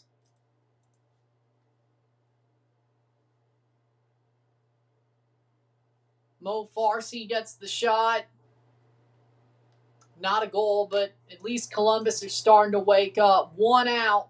Jays getting out at the top of the 7th. Sedan Rafaela pop out. Shot saved! Rebound saved! 10 bell saves from Keller Navas. And he's down hurt. 2 10-bell saves from Keller Navas, and he's down hurt. He put his body on the line to make sure Pumas still had a tie. They are playing for their pride and trying to get to a penalty shootout, which would, well, actually, even if they did get to a penalty shootout, that does not help the Portland Timbers. But that does not help the Portland Timbers. FC Cincinnati have 9 points. Portland can only get 6. They do not want to see teams sit at 7. They do not want to see 4 teams at 7 at the end or by the time their game is playing. At this point, if Charlotte and Columbus hold at least the draw, no matter what happens, you need Austin to lose to America. You need Chicago to lose to Cruz Azul, Toluca to lose to Dallas, LAFC to draw and lose the shootout to Querétaro or just lose entirely. You cannot have them win against Querétaro. That's going to be probably the toughest one. You need Real Salt Lake to draw Juarez. Even if they win the shootout, well, let's lose the shootout. And then you got to win. Basically, you need 1, 2, 3, 4, 5 losses. If Columbus don't lose and if Charlotte don't lose, you need 5 losses from the teams ahead of you and then a Portland win. Who's controlling the game? Just tuning in. Pumas have been very much better to start this second half. Columbus are starting to wake up a little bit, but it's a 1-1 draw. Columbus were the better team in the first half. They could have had the lead if they shot the ball instead of tried to pop over across. But I think Pumas have been better for most of this second half. They start off red hot. And they still look a little bit better in this second half. So I'd say Pumas right now. Camacho gets a yellow. So basically, if you're Portland, you need one of Columbus or Charlotte to lose for a little bit more comfort. Especially with LAFC and Real Salt Lake being in a position where if they win or win a shootout, they'll have 6 points. If they draw and lose a shootout, LAFC will have 6 points. And that's all Portland can get. They do have 6 goals scored. If they win, I mean, they do play an already eliminated Tijuana. They probably got to do better than Miami does against Leon, but Nashville versus Monterrey, I don't like their chances there. NYCFC. The teams behind you, I'm less worried about. I mean, yeah, you still got to worry about them considering there's 1, 2, 3, 4, 5, 6, 7, 8. 8 teams behind you with 3 points. You still got to win by a good margin, but you still have more goals scored than everybody behind you, which is good news. And hell, you still got more goals scored than most teams ahead of you. So, if you're Portland, prediction? I think we're going to a penalty shootout in this game the way it's going down, or a late winner either side. It's either going to be a 2-1 game for either side, or we're going to a shootout, from what I'm seeing, in my opinion. So that is where we are right now. See where the Jays are. 2 out with 1 on. Wilson Contreras popped out to Andres Jimenez. Good. Blue Jays are an out away from getting to the 8th inning, or at least having a lead till the 8th inning, because of course they'll have to hit. And the Blue Jays, there's a mound visit. Brendan Little's in. Oh, Lord. Okay. I guess Brendan Little going for 4 outs. You could have just let Chase Lee go 1 more, but okay, fine. Unless it's Brendan Little for this out, then Tyler Rogers and Louis Varlin. I guess. Maybe. It's 1 out, Brendan. Get the damn out. It's 1 on, 1 out. That's all you got to do. Pumas cleared away. I mean, I'd rather... I don't know. Unless Tyler Rogers is down, then that means Brendan Little for 4 outs, and I don't trust him. I don't trust him for that. Especially with a break in between. Well, better that than Brendan Little. Oh. Playing forward. Header. Well, I mean, I'd rather. Either way. Wait. Oh, you said Brian.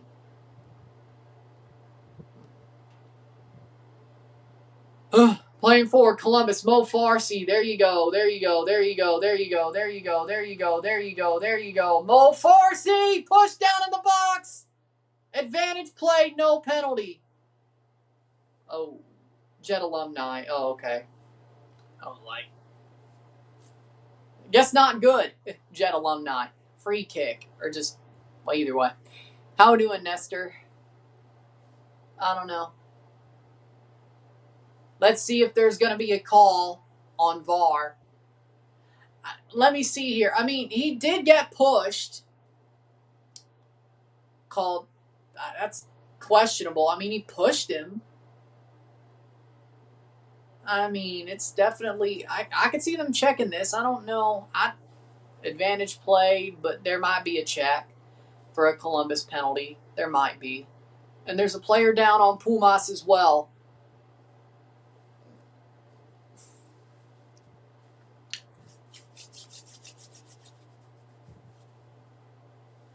He was a fine player before the injuries. Yeah, it's a common story.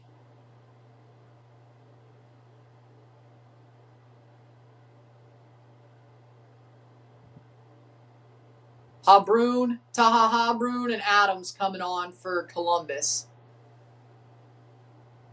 66th minute. Must be a 2-2 count.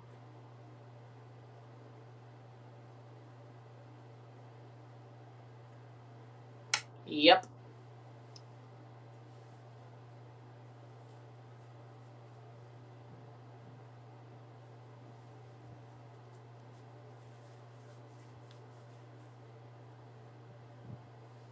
They're going to make their subs.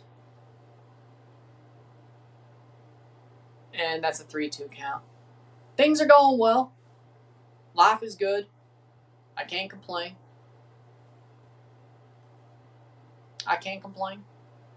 Adams and Habrun on for Mendez and Gazdag. Wait, what? They're just throwing the game away. Oh, Lord. That's a choice.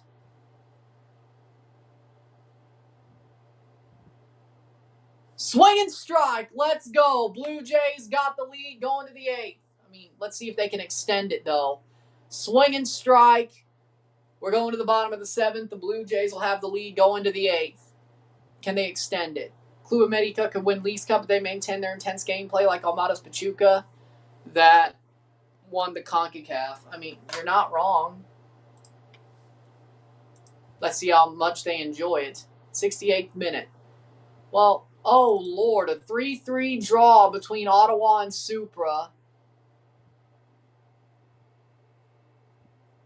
6-4 on aggregate? 6-4 on aggregate. That's crazy. Well, there you go.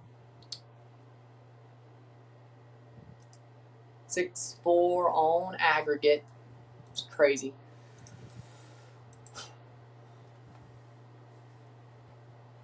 One.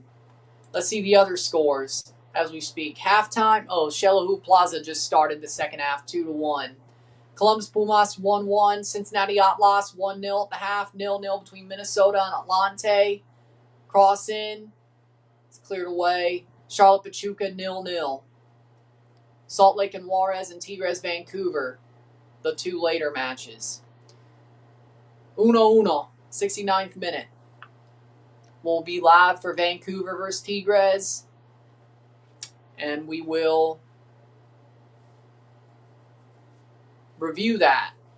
Unless it's completely boring and a waste of time. I mean,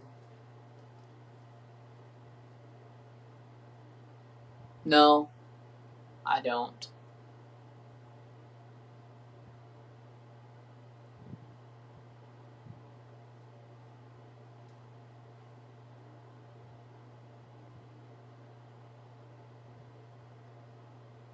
I think it's stupid.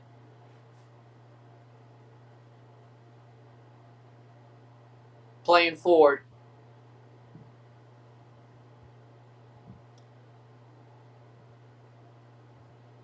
The funniest thing about it was the joke Mason Rook made it Maxine's real husband. That's the thing about it. I don't want Memphis Depay as a free agent in Toronto. I don't want Memphis Depay. No. No, I think we're good with what we... No Memphis Depay, please God, no.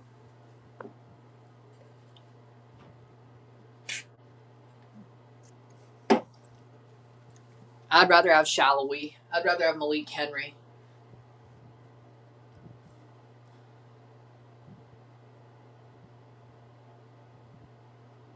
Nah. Playing forward. Shot wide. I know there are some people that might be happy to see Memphis Depay playing MLS. Even if it's for Toronto.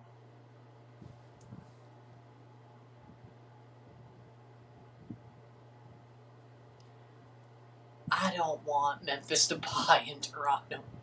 It's still a ball, 2-1 count on McAdoo. All right. See if the Jays can extend the lead. Corner. I'd rather have Shallowy and Malik Henry. Ball crossed in. Headed away.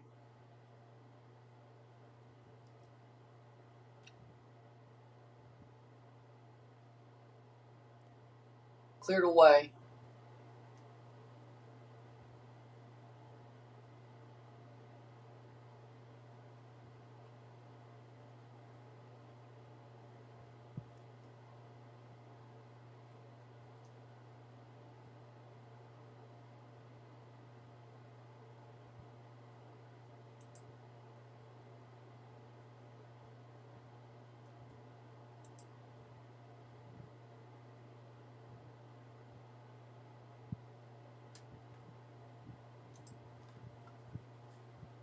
Playing forward, Pumas.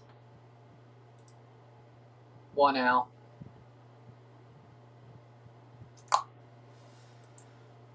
'72nd minute. Sounds like you got PTSD from what Insigne did to you guys. I mean, Yeah, I could totally. Red card for Herrera. Red card for Herrera on Pumas. Pumas gets called for a red card. Columbus are up a man.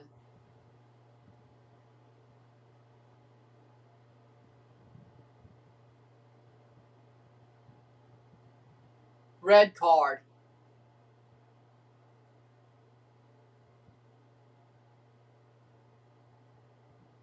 He did hit him in the face. Rojo. Tarjeta roja. Red card. I mean, he did slap him in the face, and then Zawadzki went down. Let's see if the fact that Zawadzki went down. Straight red for Herrera. Straight red. In play outs, Brett Bateman grounded out. Vladdy grounded or flew out. All right, we're going to the 8th then. 1-run lead for the Jays. I mean, he did slap him in the face. I mean, an incidental face slap is a red card, isn't it? Isn't it? I just want consistency.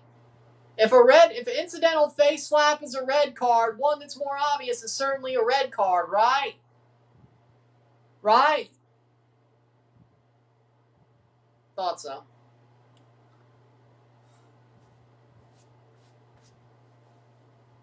'74th minute. You're still checking it though. We are checking. We are checking.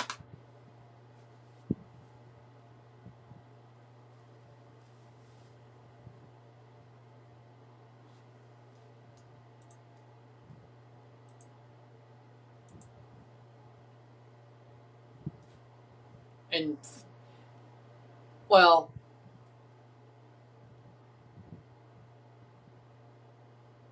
so I guess I should want Canada to play in Columbia Bowl too, because we got screwed at the U20 championship.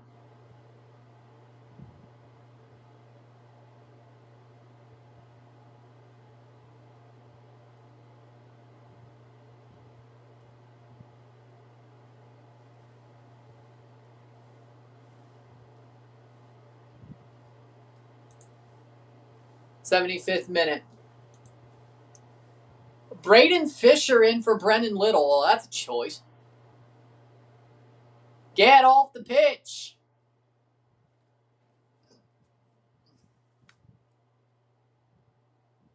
It's getting chippy, I can tell you that. 75th minute. Game getting chippy.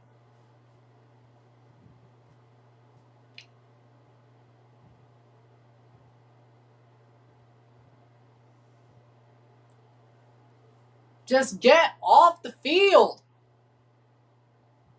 Get off the field. Damn, called strike down the middle on Durbin. All right. Just get it. Let's just get it to the committee. Yellow card. This game's going off the rails.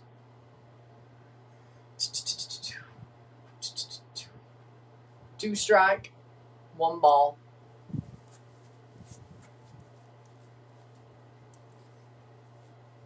CONCACAF isn't nothing without Liga MX and L3. I mean, you're not wrong. Duarte gets a yellow card. You're not wrong.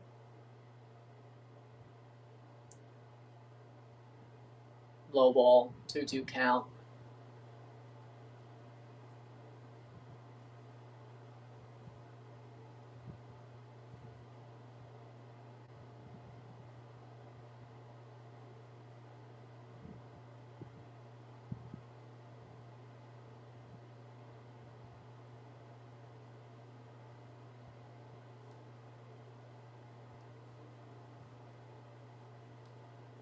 Full count, 3-2.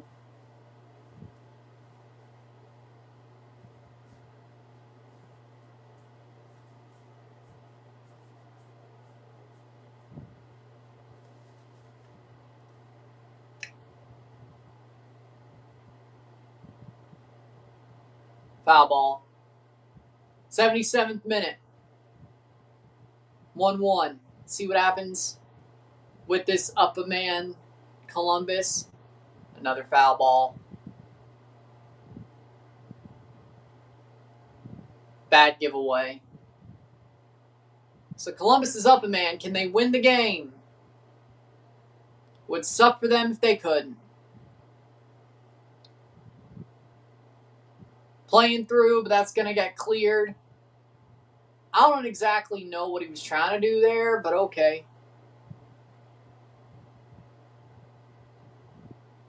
Another foul ball.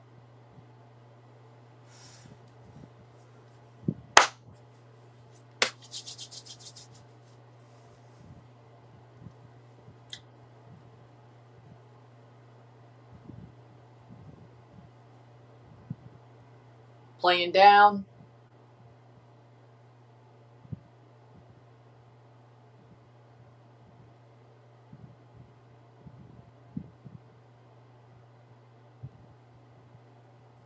'78th minute. Columbus. Can they win it late?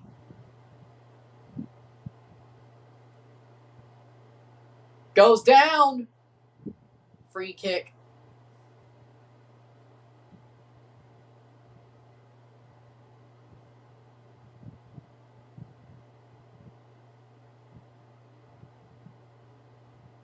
Pop out caught. Blue Jays got one out in the bottom or the top of the 8th. They're going to win. It's rigged. Well, they don't look good enough while up a man. 79th minute. And if it's a penalty shootout, at least it's one less point. Would be funny. Giacone and Gabambo for Columbus. 2 subs. Morera's out.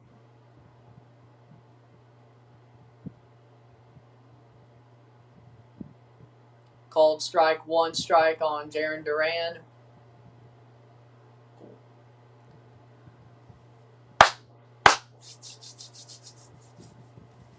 1-1 count.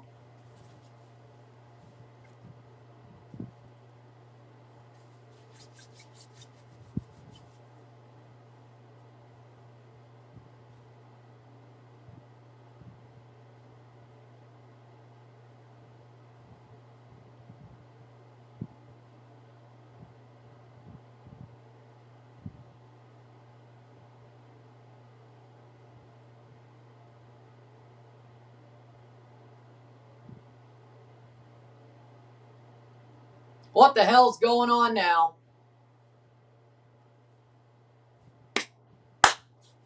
Gabamble.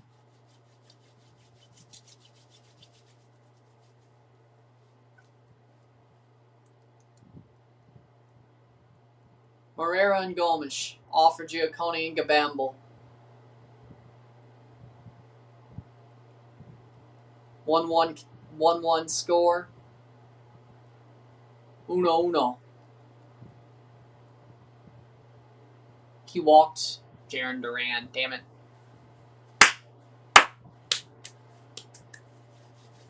It is a pretty cool surname, I won't lie. 81st minute.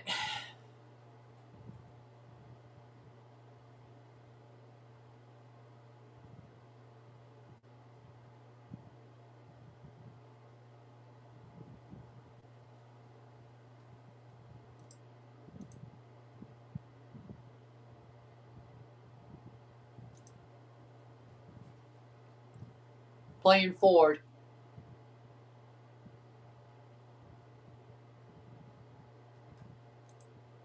In play outs, let's go. What was it?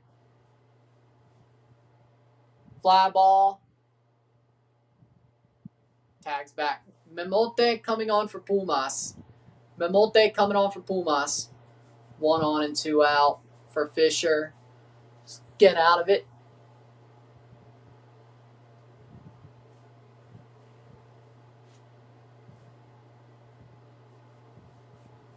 Morales off for Memote.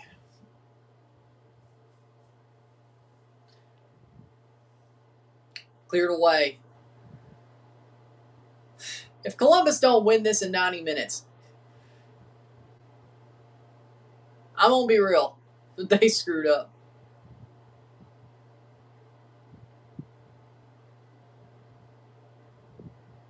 Ball crossed in, cleared away. Definitely side-footed it.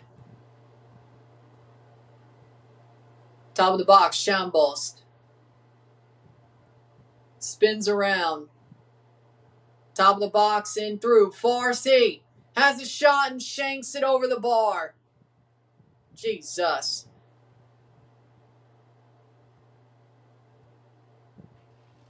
Shootout, probably.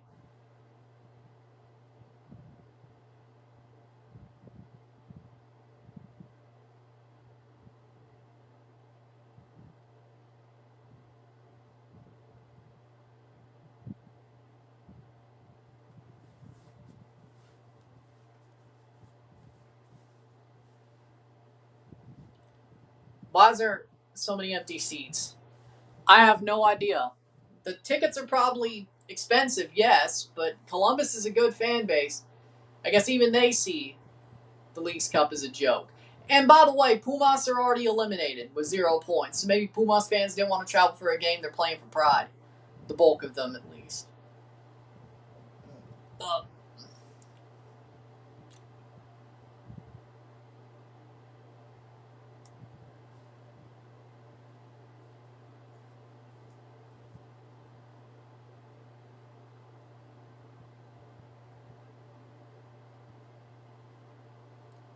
84th minute.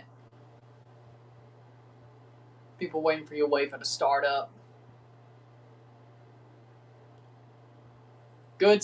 Ooh, Antuna almost was there.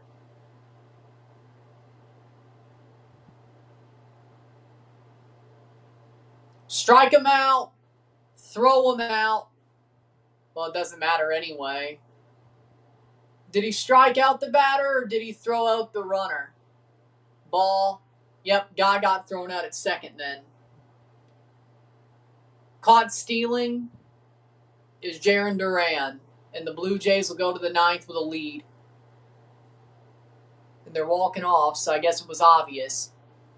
Okay, Jays will go to the 9th with a 1-run lead at the very least. And you know what that means. And you know what that means. We got the Super Cup tomorrow, so UEFA's starting tomorrow, arguably. You know what that means. And Farsi's off for Lennon. Well, that was the last worthwhile player off the pitch. Well, there you go. Playing forward is Columbus, headed away, 85th minute. Man, it would suck if this went to penalties, but either way.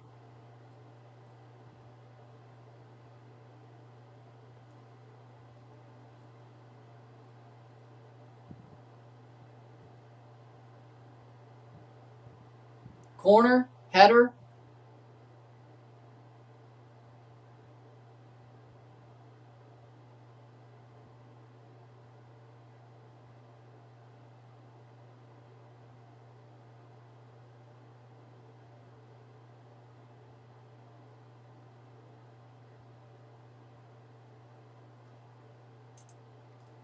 Two to 2 draw between Shelahu and Plaza Amador.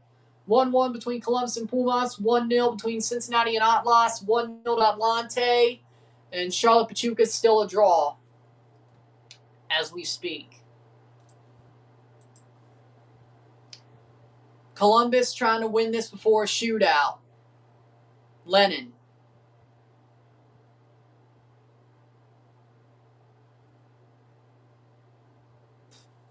Top of the box. 86th minute. We're going to have a long time of stoppage time anyway. Goes down in the box!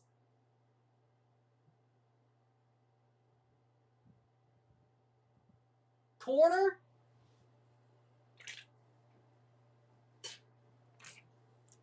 Or is it a penalty? He goes through.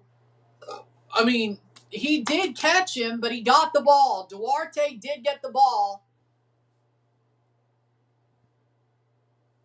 He did get the ball. Good tackle. Definitely a rough catch him moment, but he did get the ball, which is what matters.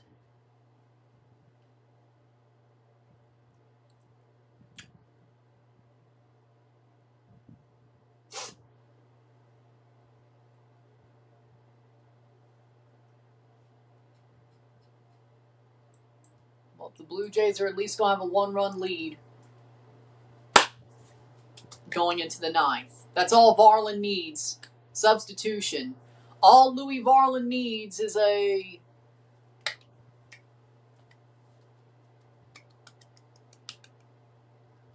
one-run lead. That's all he needs. In play, no out. George Springer. Let's see what he did. I'd love to see the Jays get another run, but hits it and he gets a single. George! George! Ha ha! Savior of the Blue Jays! George! Ha ha! Savior of the Blue Jays! Let's go, Jays. Because, I mean, we got to pay attention to them. They still have a chance to make the playoffs. And they're getting hot at the right time. 3 outs away from winning the game. Can we see if they get another run, too?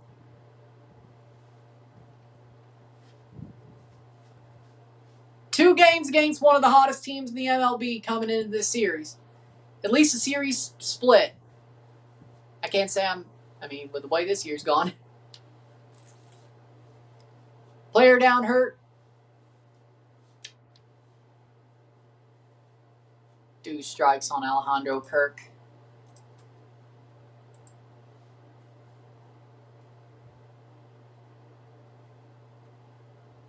If this goes to penalties, I think I might change my jersey for the next game. In the break between just in case. Either way.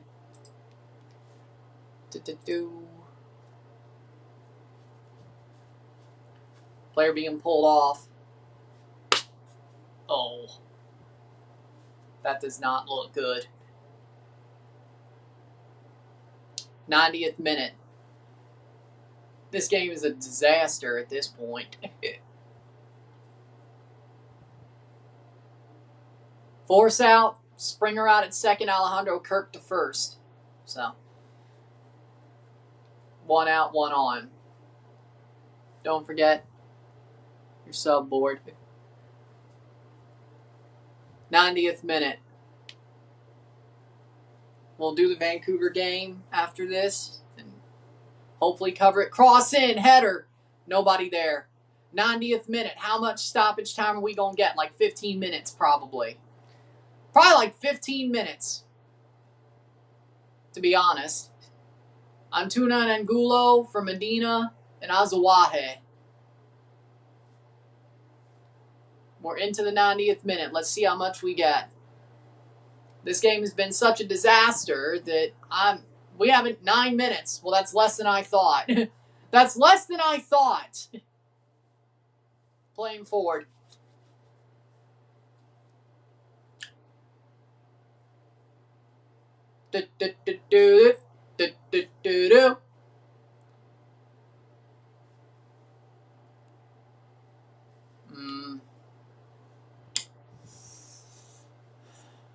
No.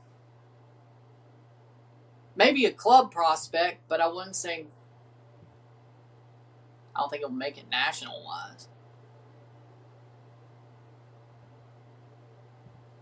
I'm not too sold. Either way. 91st minute. Can Columbus win this before a penalty shootout?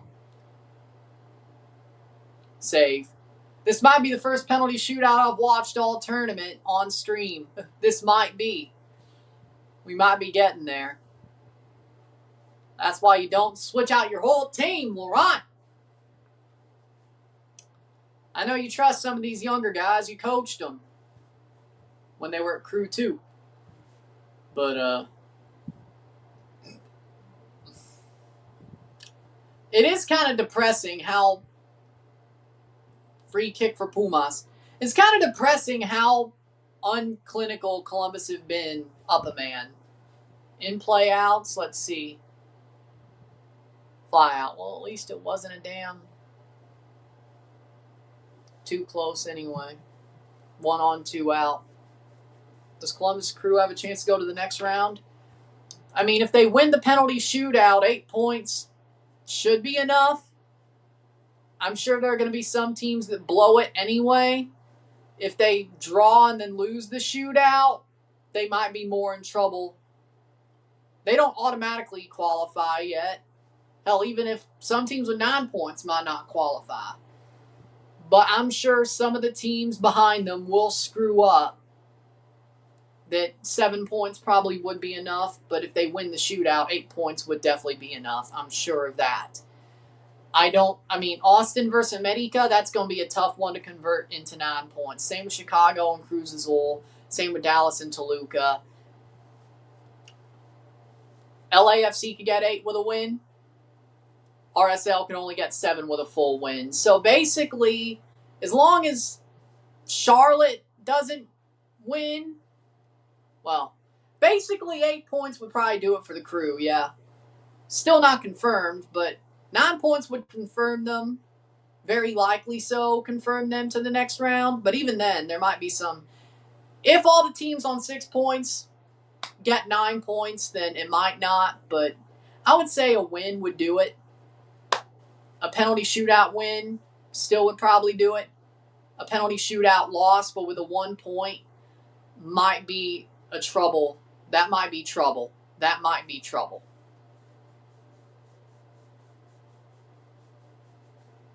Might be trouble. 94th minute. Hit by pitch, Andres Jimenez. Miles Straw at bat. A hit scores a run. See if they can do it. 94th minute. Here comes Columbus. Goes down. Jesus Christ. Got to be better than that. Good steal. Good steal, advantage play. Go, go, go, go, go. Find something. Top of the box. Not exactly where you'd want it to be. Cleared away.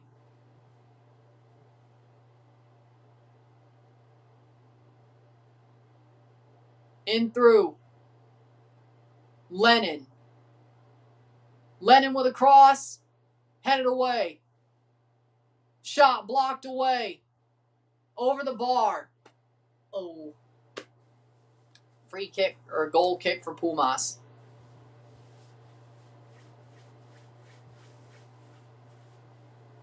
In play runs. Let's go. What did Miles Straw do? Hits it down the line and fair. That's going to at least score 1. It scores 1. 5-3 Blue Jays.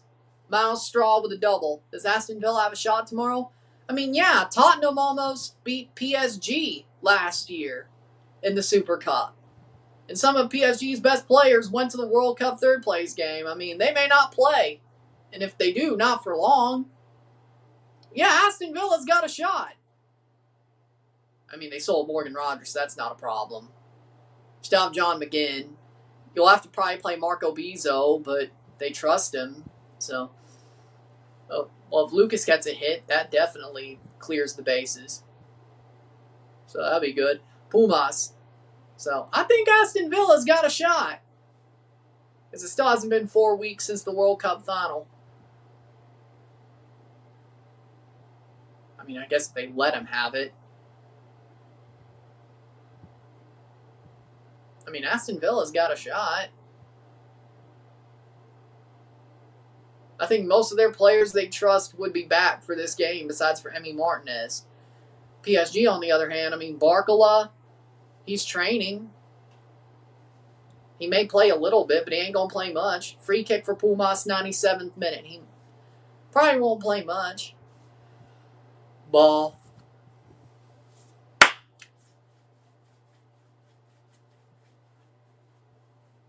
'97th minute. It'd be funny if Pumas won this outright. Free kick for Pumas. Lucas fouling off pitches.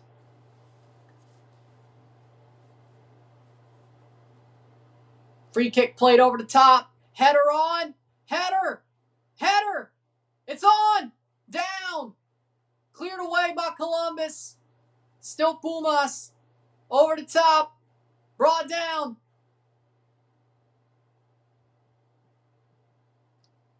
Wild game. Lucas struck out swinging, but the Jays have a 2-run lead. Okay. 3 outs away for the Jays to win the game.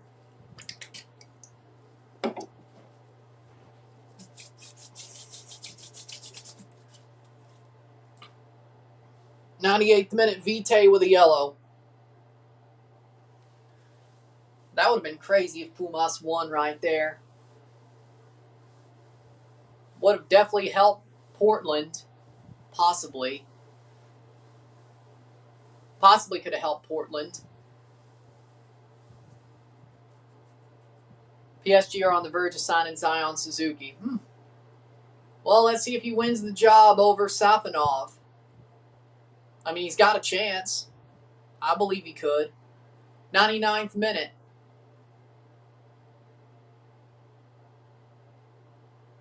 Header wide! Header wide! And we're going to a shootout.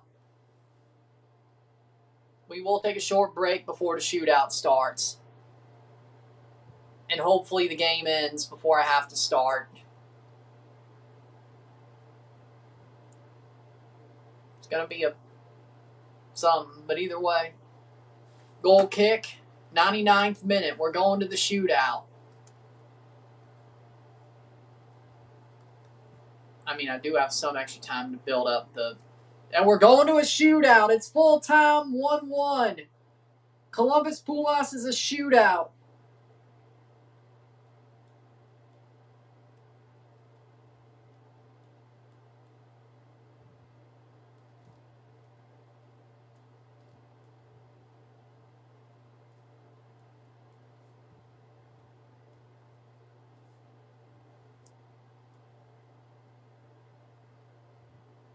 Quickly take a break. I'll be back for the shootout. And here we go. Sit I'll be back. Spencer Miles in for Braden Fisher. Oh, they're not using Varlin. Okay. Sit I'll be back.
We are back for the shootout.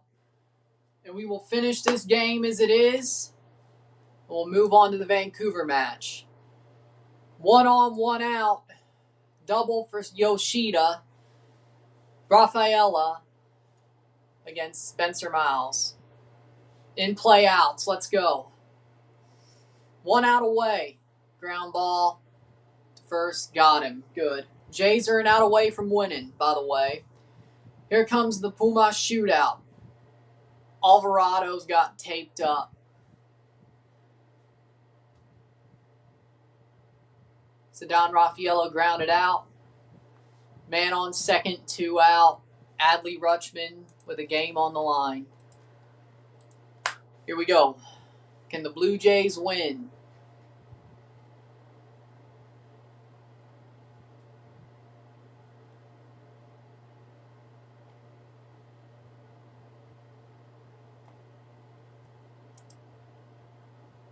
Strike 1 on Adley Rutschman. Keylor Navas taking the first penalty? No way. Keylor Navas, shot, goal. Wow. Keylor Navas makes it 1-0.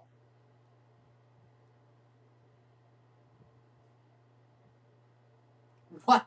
That Keylor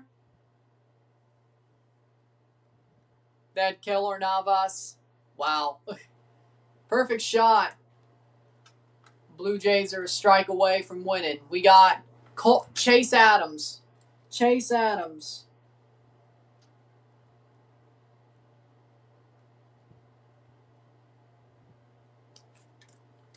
He knew what to do. He's a goalie. Chase Adams to tie it up. We shall see. I mean, the good thing about MLS is either way. Shot, goal! 1-1. 1-1. 1-1 esta noche. 1-1 en penales. Chase Adams, good shot. 2-2 count on Rutschman. Hit gives the Boston Red Sox a 1-run deficit.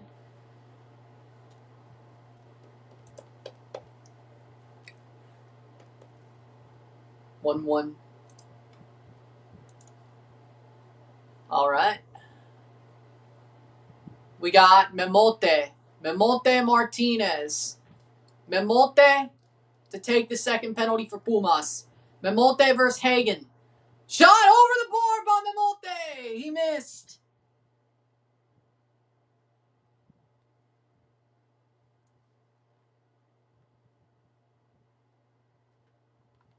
One, 1-1. Laces out. Blue Jays win. 5-3. Adley Rutschman grounds out. Blue Jays win. Blue Jays win. They're 58th of the season. Don't let the Jays get hot. Ta-ha-ha, Brew.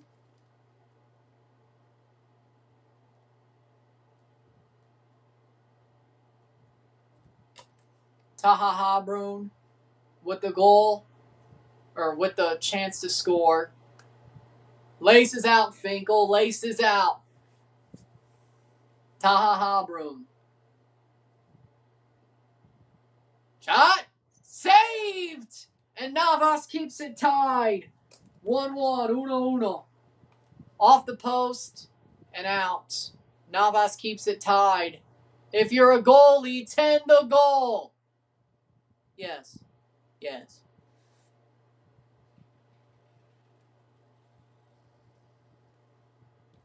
Let's hope Minnesota's beating the Orioles. That's a good thing for us if that's the case. Damn it. Minnesota, I guess we're still 3.5 back then. Well, I guess maybe that helps us in the back end of things, though. 1-1.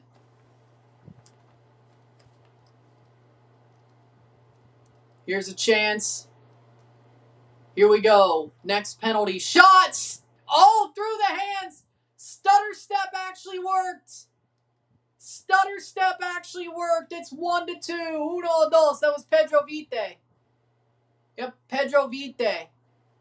Former Whitecap scores.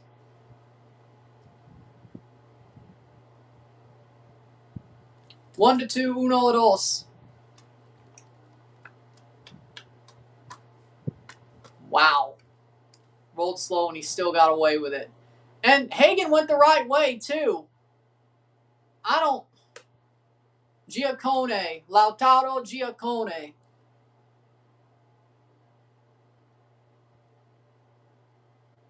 And it's a goal! He slots it home, Giaccone. 2-2, 2-2. Giaccone slots it home. Takes the shot. Navas didn't even move. Slotted home by Giaccone. He's got to be Argentinian. Yeah.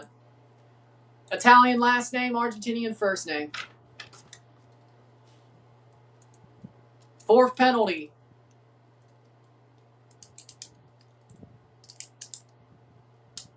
Pumas, can they take the lead back for minutes?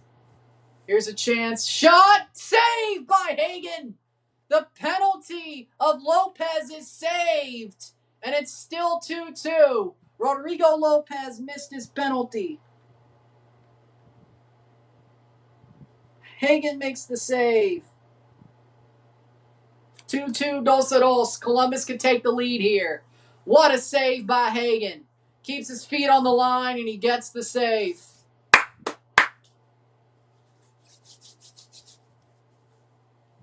Let's see if Columbus can score this time. Rudy Camacho. Unk Camacho.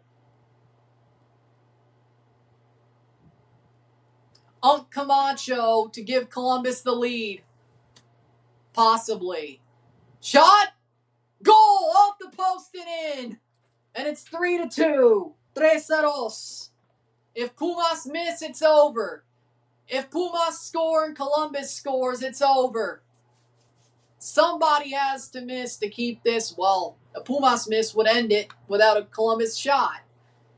A Pumas score means Columbus would have to miss to send this to sudden death. Either way, it worked for Rudy. Rudy, Rudy, Rudy. And it is Nathan Silva.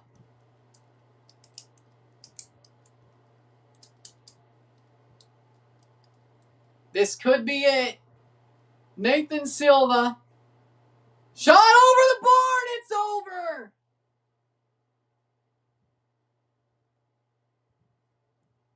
Three-2 on penalties to Columbus. 1-1 esta noche. 3-2 penales. 1-1 on the night. 3-2 on penalties. And the game is over. And the game is over. Wow. Wrong football, buddy. It wasn't even at an NFL stadium. What are you doing? With that being said, if you like this stream, like it, share, subscribe. You know what it is. Tell your friends. Hit that like button. Hit that subscribe button. Hit that bell. Notification once subscribe. Send some chats on the live streams. Comment on this video. Put this in playlists. Hit that hype button. Put this up in the algorithm. Hit that join button to become a member. Send some chats on the live streams. Comment on this video. Put this in playlists. Share, friends and family. All that great stuff. I'll see you within the hour. Well, not even within the hour. Within the next couple of minutes for the Tigres-Vancouver game to start. I'll see you soon. I'm Ryan and I'm out. Peace. See ya. Couple of minutes.